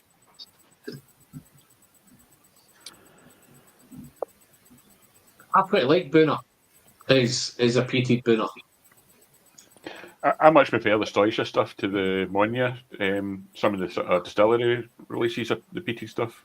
The Stoisha and the stuff just seems to work. The really Indies well. are Stoishas, aren't they? Yeah. The Indies are Stoishas, yeah. Yeah. I don't really like the sort of, I don't even know if they're releasing it anymore, the sort of no age statement Monia, but there have been some Monias I've really liked. They did one a few years ago for Fagel. It was young. It was young in a Bordeaux cask, I think. I thought that was excellent. But yeah, like I guess most of it's Stoisha. This is the baddest Monia you've ever seen in your life, mate. This is the Moina Oloroso. Absolutely mind-blowing. Cash strength, 60.1. Incredible, man. 60.1 cash strength.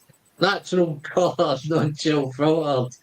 Moina Oloroso. As you can see, I got stocked up on it, man. It's just mental stuff. This was 2022, I think, this one. I don't think you can buy it anymore. But yeah.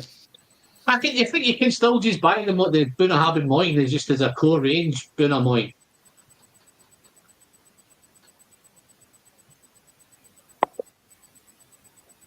I want to pour more of this. Yeah, it's a first for me. I've never had a peated Bunnahabhain before, so.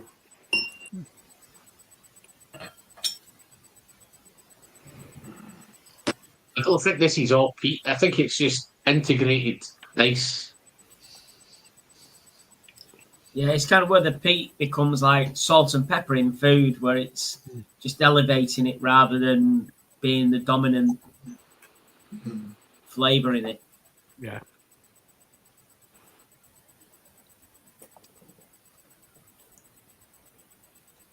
These are all really interesting, Simon. Really nice bottles, man. Tip my hat to you, mate, if I had one on. Well, we do try. We do try to put good liquid out. So, at a minimum, I like them. That's How the do starting you point. decide? How do you go about deciding what you're going to bottle and what you're not going to bottle? How do you pick which to do? Is this a case of what you've got available and? So it's a bit of a mix. So we've been kind of building up a stockpile of casks, but a lot of what we've done over the years has been more hand to mouth. So when we started, it was all fairly short term. So you'd purchase a cask, get it bottled, get it out to market, use the proceeds from that to buy another cask, and then. The more we've done, the more we've been able to start laying down more casks.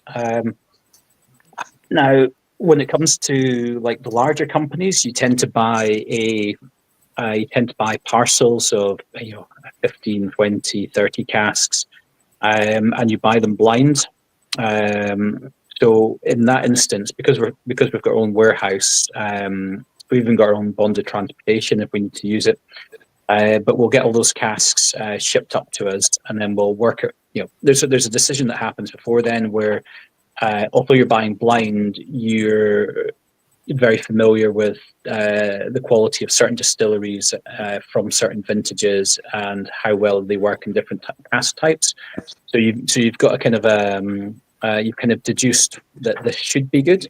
But then you buy a bunch of casks, turn up at the warehouse.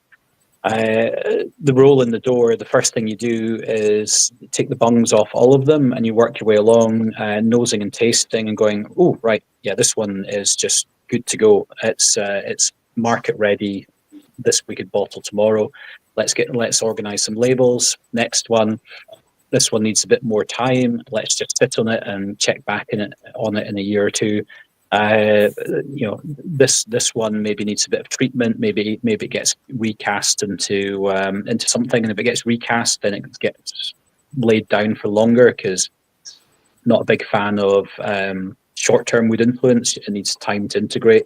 So if we do choose to recast something, it kind of gets sat on for much longer. And so you kind of make those decisions, and then you check back on stuff that you've laid down previously. Then when it comes to more expensive casks, you're more likely to be able to get samples, especially at the moment. So then you can buy based on quality to price ratio on those as well. And sometimes you just have to move fast on something, and it seems like it should be good. And you figure that out once it arrives with you, and if it needs time or recasking or something, then that's what you do. And if it's ready to rock and roll, then we can get labels organized and get it bottled fairly quickly. So yeah, it's a bit of a mix, but yeah, the higher end and older stuff tends to be selected before buying it. Then we've got our own stockpile, and then we've got kind of buying blind and making decisions based on deducement. If deducement is a word, I need to find that. Deduction, that's the word I was looking for. But yeah, that's roughly how it goes. Well, we can come and help you with that if you want. That wouldn't be a problem. Anytime you want. Yeah, I mean, it sounds very romantic, but quite often it's done on a time limit in between other things. So, you can lock me in if you want. I don't mind being locked in. Yeah. Warehouse jail. I don't mind. You see, the problem's getting home, so I have to drive home. So sampling happens. So sampling. Hold up! You've got a hotel, haven't you? I mean, I do, but I also have a daughter who wouldn't appreciate it if I didn't come home. But the occasional hotel stay over. If there's spare room, it occasionally happens, but try not to do it too often. But yeah, sampling usually happens. It's handy that, isn't it? It's handy that having a hotel on site, isn't it? Well, there is some benefits. There's a whole load of additional work that goes along with that, though. So it's a lot nicer staying in other people's hotels. Yeah, when you're in your own, you don't really switch off. Wow, that Bunnahabhain's that nice that it's all went down the hatch, man. But nice. Right, we're going to tackle the last one. I think we're the last one, aren't we? Yep. Yeah. Anybody get anything else to say on the Stoisha before we move on? Nah, it's lovely liquid. I think we cut that one off kind of quick, but this is even different, man. This is.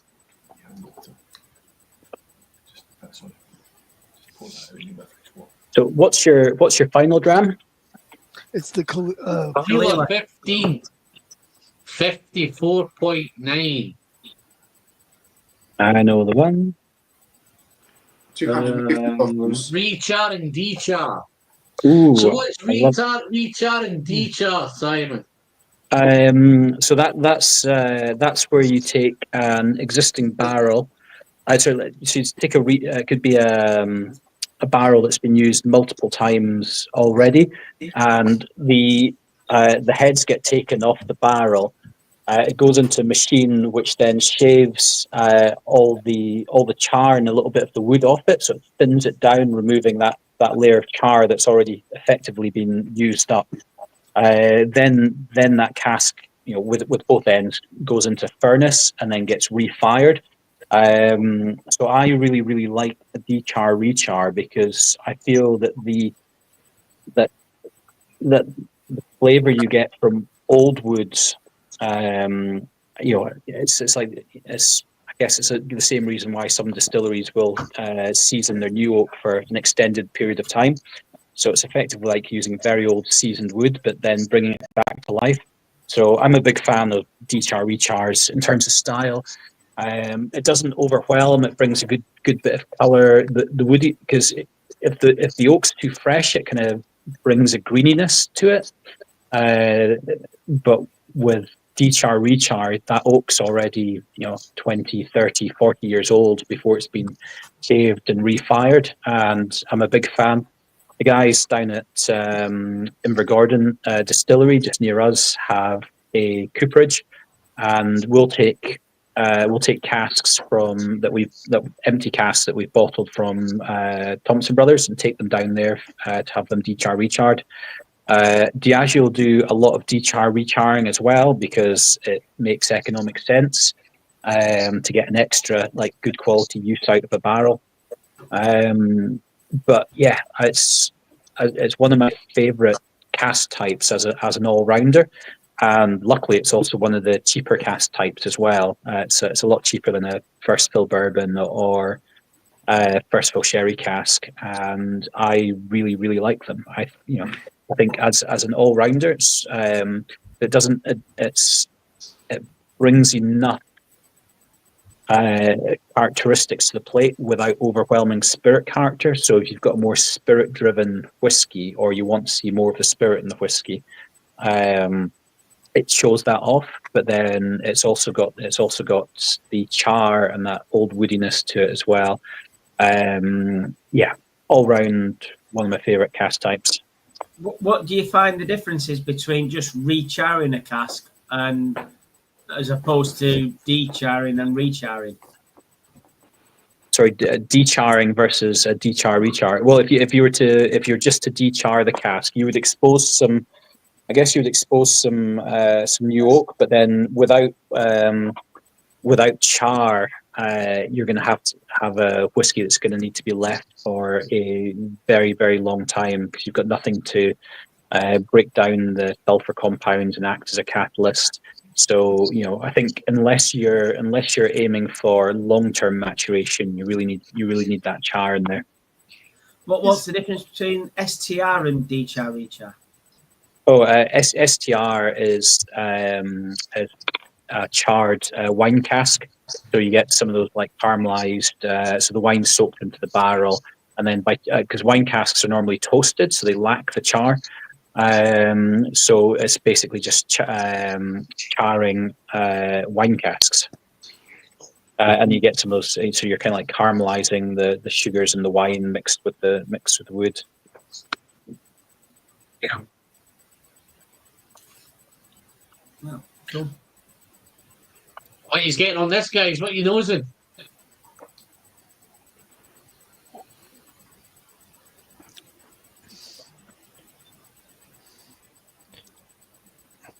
Quite a standard sort of Caolila, just a good hit of peat. The finish really sort of balances it a bit, but as well.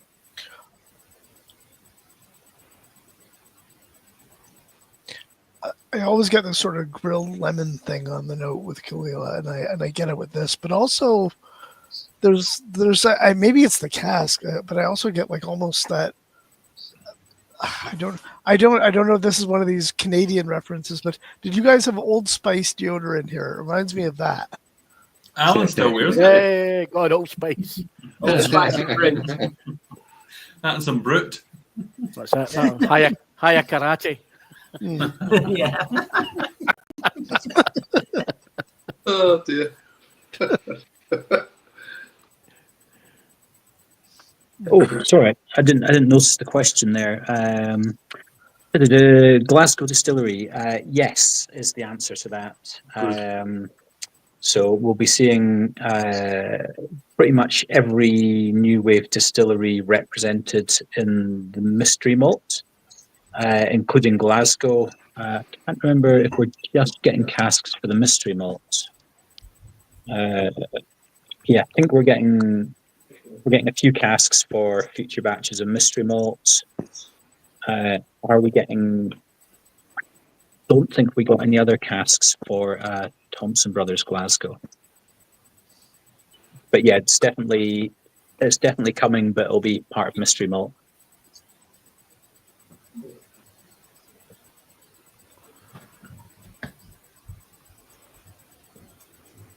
The Kalila quite spicy on the back end, doesn't he? I get like mesquite barbecue sauce and burnt leaves.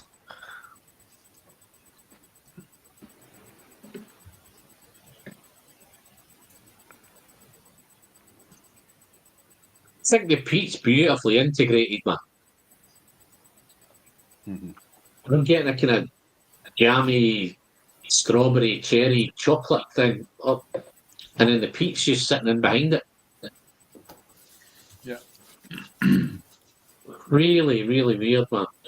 Wee bit of bonfire smoke, wee bit of road tar, the usual kind of peaty things you'd expect, but that kind of jammy, strawberry, cherry, chocolatey thing is. Is there any wine casking in this, Simon? Any No, wine in this? no, just de-char. So yeah, there won't be any real influence from previous cask contents or any at all. Really, it's this will all be about the old wood.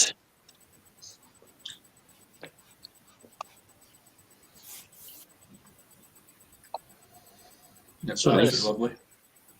What about the colour? It does look, very dark for just coming off a one type of charred and That's why I thought there maybe there's something in it, but it's got a real nice colour. Yeah, well, you'll find that with full maturation, de-char, rechar, it brings a really good colour, but without the oakiness being Well, it's overwhelming. 15 years as well, isn't it? So it's 15 years. Is it 15 years fully decharred, recharred? I believe so. Yeah. Yeah, pretty sure it'll be full maturation. Right. You're happy, Simon, that you're doing a Glasgow. Yeah, I like He's Glasgow. happy. It's, Glasgow's showing really well with a bit of age. So yeah, we've got some incoming for the mystery malt, and I'm sure we'll have some discussions about some Thompson Brothers Glasgow in the foreseeable future. Yeah, but we've got pretty much everyone's doing Are you its finding cask. it easier? You're finding it easier with the downturn now to pick up casks than what it Oh, was oh, maybe yeah. say, 2 or 3 years ago. Yeah. So yeah, availability's up. We're working direct with more of the bigger companies now. So yeah, definitely. There's been a few doors that we've been knocking on for years, which we've now found are open. And yeah, people are.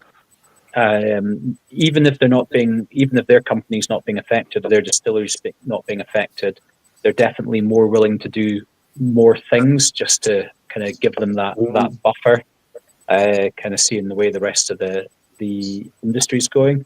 So yeah, it's a good time for independent bottlers if they weren't sitting on if they hadn't overstocked during peak market. So yeah, we never had massively large stocks. We were kind of running down some of our own stocks during peak market because we're spending so much on the Strewy Distillery project. So we find ourselves not sitting on a whole lot of stuff that was too expensive, which was quite nice. But yeah, availability is way up. Prices are a lot more negotiable.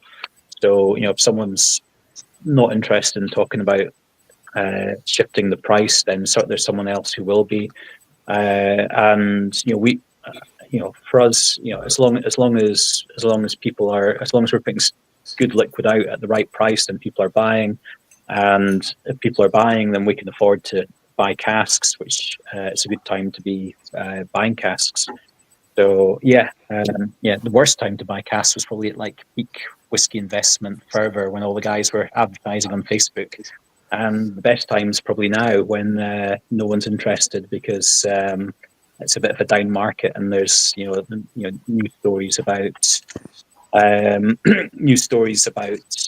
how the big boys haven't done as well as expected in South America and China and things.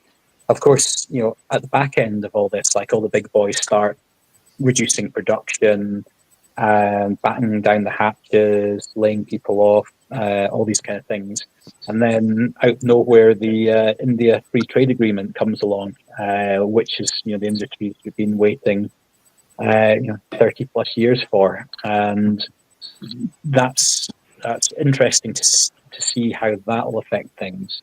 When I saw the announcement, I was like, crap, could they not have waited another, it's been 30 plus years been pushing for it, could they not have waited another wee while? But it seems that a lot of companies are still being quite conservative.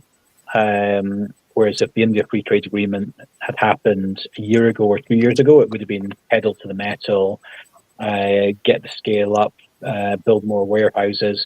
But it came at a point in time when everyone had just kind of,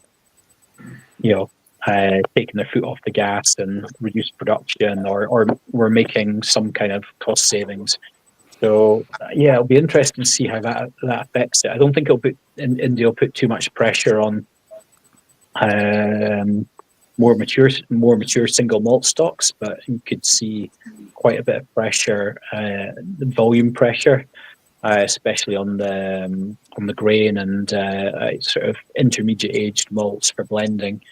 It's such a humongous ready-made whiskey drinking market that's just not been, world's biggest whiskey market by a long shot, but they just don't drink a lot of Scotch whiskey because they had 100% tariffs. So it's going to be interesting times. So it's quite a state of flux. You've got these big pressures creating kind of some downward pricing on like the cask and increasing availability, but then the India thing's not really worked its way through the system yet. So it's not quite sure what to make of it yet. But I would have liked India to waited a few years. Hold off a bit. Yeah. Are you planning on doing the for example, the Glasgow Whisky Festival? We'll be at Whisky Fringe in Edinburgh's in a few weeks, and Glasgow Whisky Festival will be there as well. That's Julie Hamilton's one, yeah. I'm sure you did it last year. We've done last year. Yeah, we've done it the last couple of years. We don't do a huge amount of festivals. We tended to do there's a handful of ones we do, which is the kind of ones we'd attend as punters anyway, and then we would overstaff, and it's just kind of tag in, tag out, and enjoy ourselves. But the Glasgow and then one. A hotel stay over.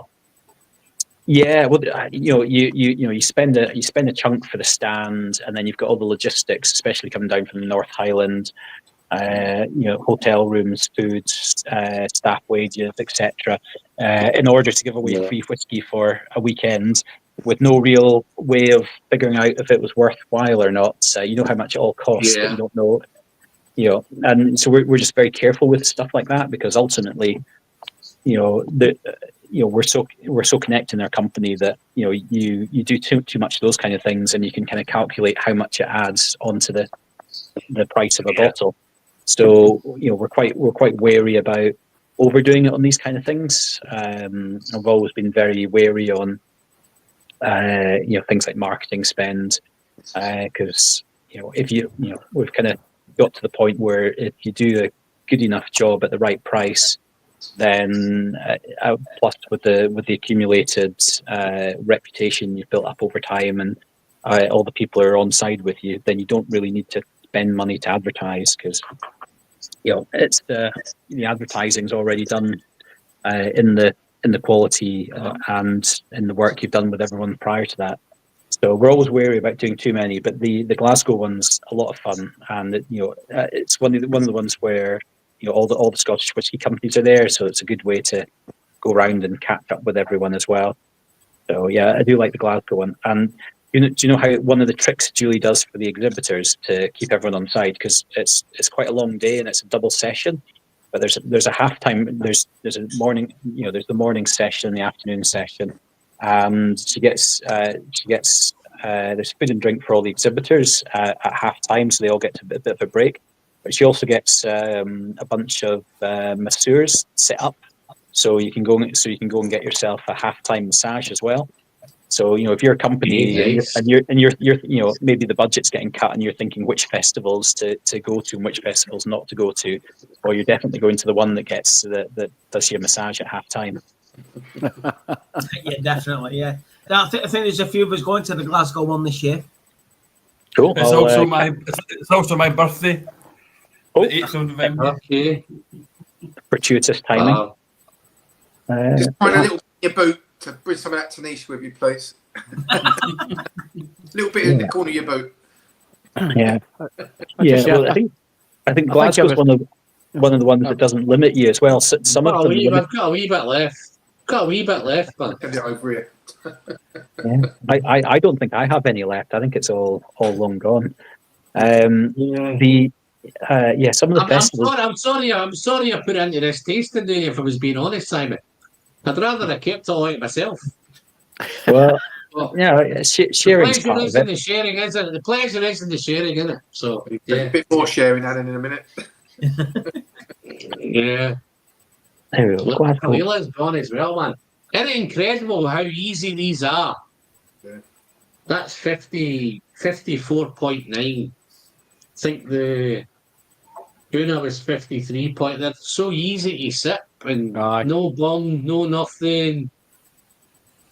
Just real nice. Everyone's a dangerous dram, man. Well, that's what I was saying earlier about having a light touch on the bottling. So when we filter for bottling, we really finely tune it so that the level of filtration we use is just enough to remove anything that's visible to the human eye, and then lets everything else through. Yeah. So that it presents as in not having floaty bits, but anything. I always remember I used to like those. What was the ones I did? The Blackadder ones. I used to have all sorts of stuff floating around in the bottom of them. I just thought it was great, man. Seen all that. Natural. You couldn't get any more natural, could you? Well, there's a wee trick to that there. I'm fairly certain, because if you're going to bottle from a vat, you would get depending on where the draw-off is, you'd probably get the first good few that would just be full of char, and then the later ones wouldn't have any char. So I reckon there's a good chance that the char is being evenly distributed, because there's always like the same amount of char. Yeah, I think it's being the char is being separated and added, because if you ran it through a bottling system, it would just it'd be all over the place, and you would have some bottles that were just full of char. I reckon that's what's happening. There are conspiracy theories. Yeah, there we go. Mike might be able to tell on it. I've heard from multiple sources that the char is added to the Blackadder. I mean, it's probably coming from the same cask. Where you know there's an issue is if it was a cask type that doesn't have any char and yet the bottle has char. But I don't know, you could, if someone's got the time for that, they can always check it. Okay. Well, we've got to that time, guys. Yeah. Well, to pick your favourites. I'll tell you, I'm going to log out and turn everything off and get to my bed, and then that way you can be completely. Before you go, I just want to check if anybody has anything else they want to ask you before you get off. Anybody anything they want to know before he goes? All I've got to say is well done. Yeah, thank you very much. Thank It's you. been a pleasure. And Cool. that goes with it saying, Simon, thanks for spending the time, mate, dropping in and giving us all your insight. Oh. I'm chuffed. No problems. And Thank yeah, you very much. apologies for missing the email there. You're okay. It's all right, mate. No worries. No yeah, it's been problem. a crazy time, and there's been a couple of bits that slipped through the nets. So yeah, I think I did that a couple of weeks. So you're probably away on holiday or something when I did it. I think it was a couple of weeks ago. Well, I had Phil off on. Phil's had his first kids, and so he was off on paternity. So I was covering all his work. And then as soon as he got back from paternity, I was off on holiday for 2 weeks. But yeah, and I thought I'd scrolled through all my emails, but there's like some days where it's like 100 emails in a day, and I've obviously not got them all. But yeah, apologies for that. And but yeah, I'm subscribed, and I got the notification and put my alert on for this. And I was like, oh shit, was I invited? Yeah. All right. I didn't really invite you there. I think the invite was to really anybody that was available from Thompson Brothers, really just to kind of put some insight in. But no, I'm glad you came, man. We've got the best there, man. So Definitely. It's been great. Thanks for having. Thank you. It's been a pleasure, mate. And no doubt next time are you going to Glasgow yourself? Glasgow's 8th of November, probably. Yeah, mate, bump into you there, mate. Yeah. Yeah, almost certainly I'll be at Glasgow this year. I think, did I miss it last year? No, I was there last year. I think we were there last year. Was I last year? Yeah, you were getting massive story time, I think. You're only there for Yeah, a shot, that's but it. you're probably Yeah, relying on getting the stable all the time, mate. Yeah. getting the brain turned to mush. Yeah. Okay, well, gents, Yeah, no worries. I'll log out Yeah. and I'll not listen in, so you guys can speak freely. No, listen, let them. No, I don't care. He's happy, mate. Ah, But, yeah, so- I'm very glad you've popped by, mate. So, been a pleasure, and I'll speak to you soon, mate. Yeah. No, thank you very Excellent. much. Cool. All right. Well, Thank you, gentlemen, Simon. thank you very much, everyone, and we'll catch you later on. Yeah, Thank cheers. you. Cheers, So, mate. all right. Cheers, mate. Thanks. Cool. Bye. Cool. I'm still on.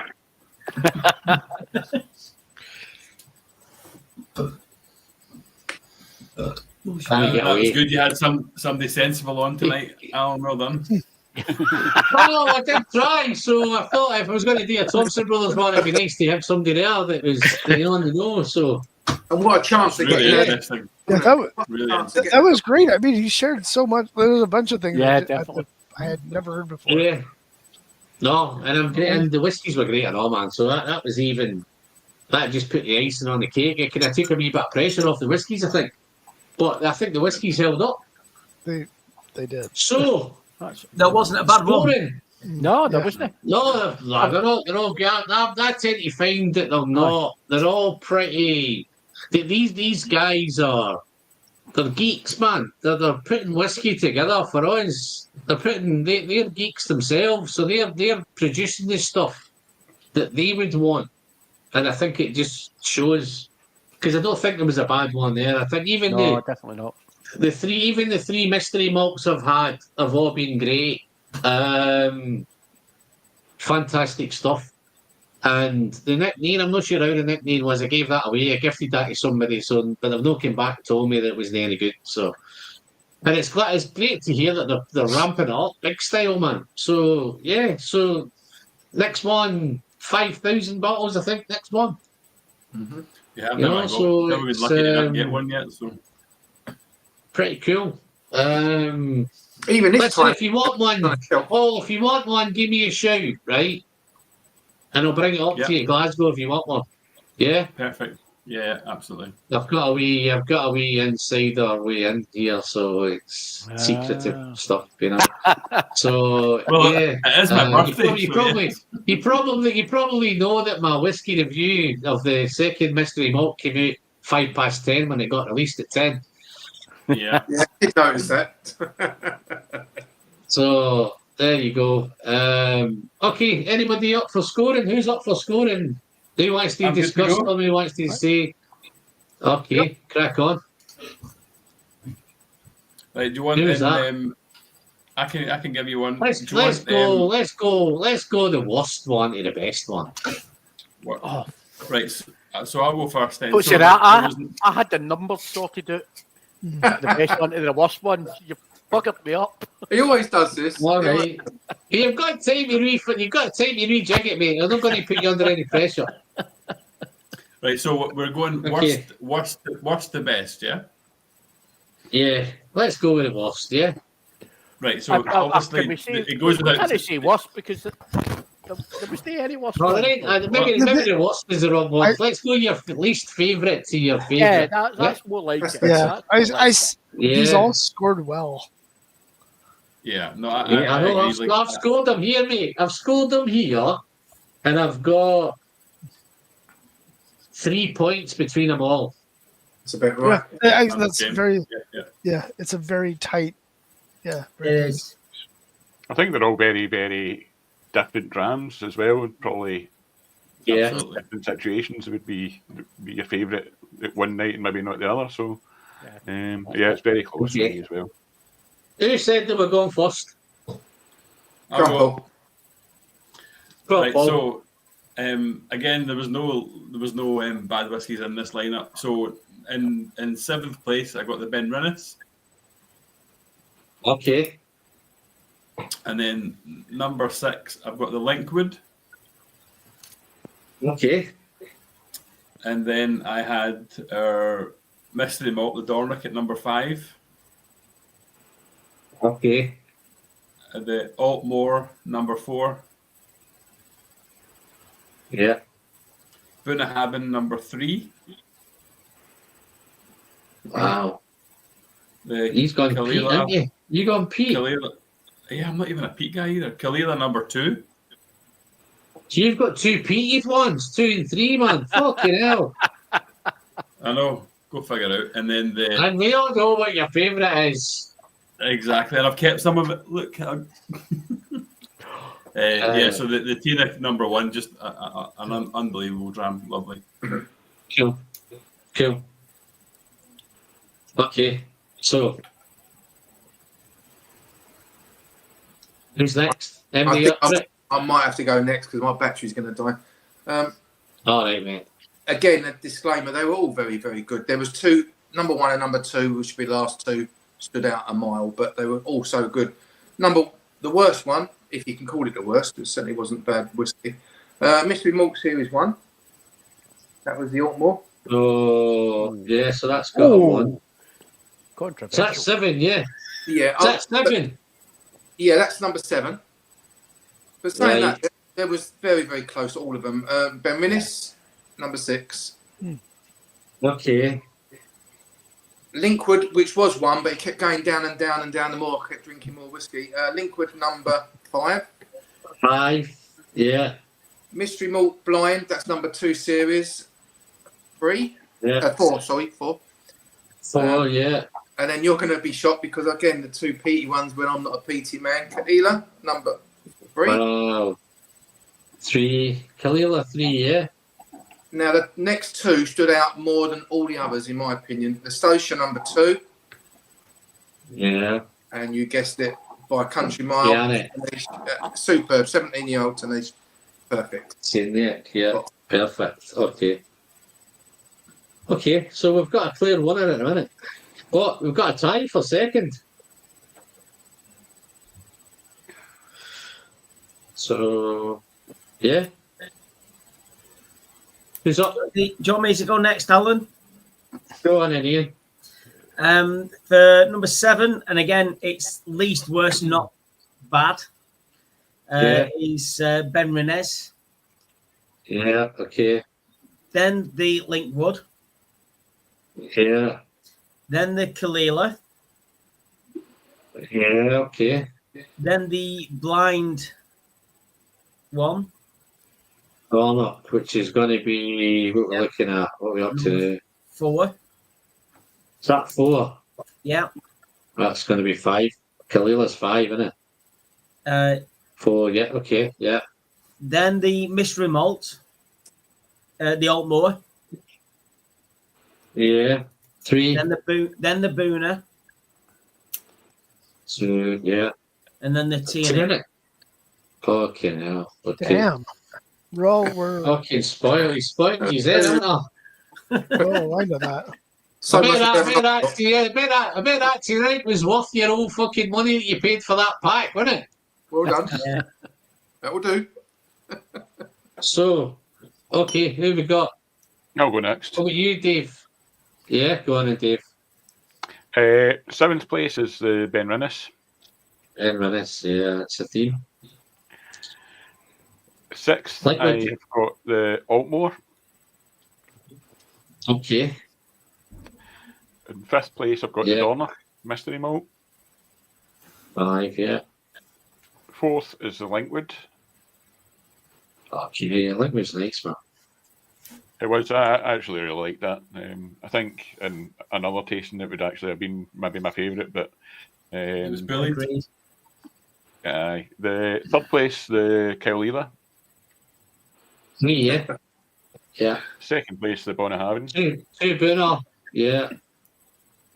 And Teaninich. And 1st is the Teaninich. Teaninich, yeah. Cool. Perfect. Dave? Right, I'm going to give you numbers for the ones we went. Right. 7th was number 1, the Linkwood. Linkwood 7, yeah. Yeah. 6th, Yeah. Benrinnes. Yeah. 3rd was number 4. I think that was the 7, you went from 6, where's 5th? Oh, you're going to hear, you're going 3rd is... well, if I I confuse just want to you. make sure I've got this right. No, I just want to make sure I've got it right. I've got the 7th is 7 Linkwood. Yep. 6 Benrinnes. Yep. What's next? Was the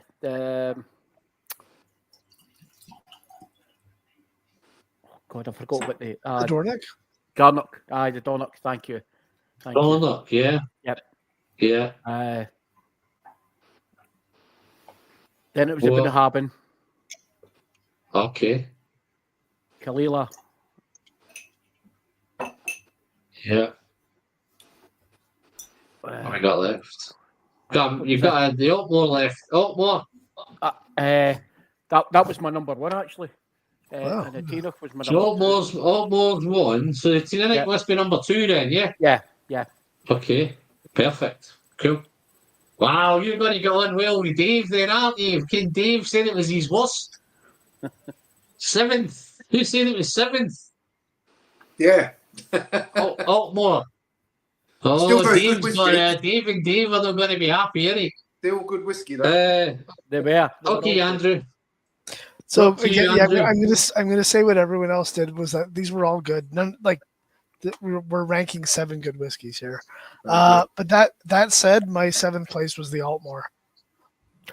Okay. It's the STR. Kick him in the I'm head, sorry. mate. Kick him in the head, mate. Yeah. So then 6 would be the Linkwood, and I really Yeah. like the Yeah. Linkwood. Then the Dornoch. Then the Kalila. Okay. You're liking the Benrinnes, aren't you? 3rd would be the Benrinnes, and then Yeah. the first 2 were really really close, and I almost ranked one just ahead just to be different. But if I had to choose, I put Stoisha 2nd, so the Buna 2nd, and then Teaninich 1st. For once we agree. For once we need you. I know, we don't normally. Yeah. Okay, so I'm going to give you my order then, but I had them. So I had the Benrinnes is 7th. I had the Kalila is 6. Then I had the Altmore 3rd. Then I had Linkwood.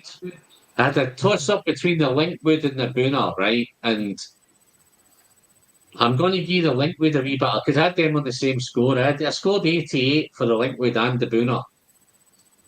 But I'm going to go Linkwood over the Buna. Oh, So Alphabetical. Go alphabetical. And my winner was the Teaninich. The mystery malt was probably, what did I say? I gave 89 for the mystery. No, I didn't score a mystery malt. So let me find out where the mystery malt's going to get in here then. So mystery malt, I quite liked it. It was different, innovative. Yeah, I'm going to put that bang in the middle. I preferred the Dornoch to the Altmore, I must admit, to be fair. Yeah. So yeah, I'm going to go Dornoch. So it'll be Dornoch, Linkwood, Bunnahabhain, and Teaninich.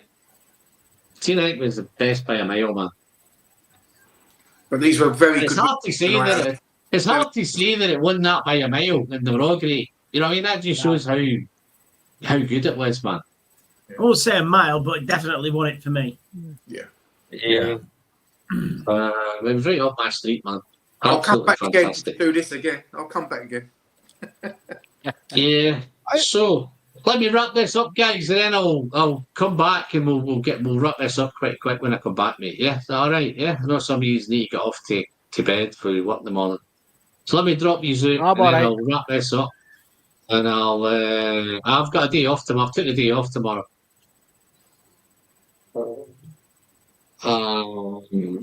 Let me. I nearly removed myself there. So there we have it, guys. Another tasting done and dusted. Absolutely fantastic. Loved every minute. Big thanks to Simon for dropping in. Thompson brothers, man. What a privilege to have him on board. Sitting down and spending some time with us, sharing his time, sharing his knowledge. I've hopefully answered all your questions. But yeah, no, another great tasting, guys. So that's another one done, probably for another month. Haven't planned the next one yet.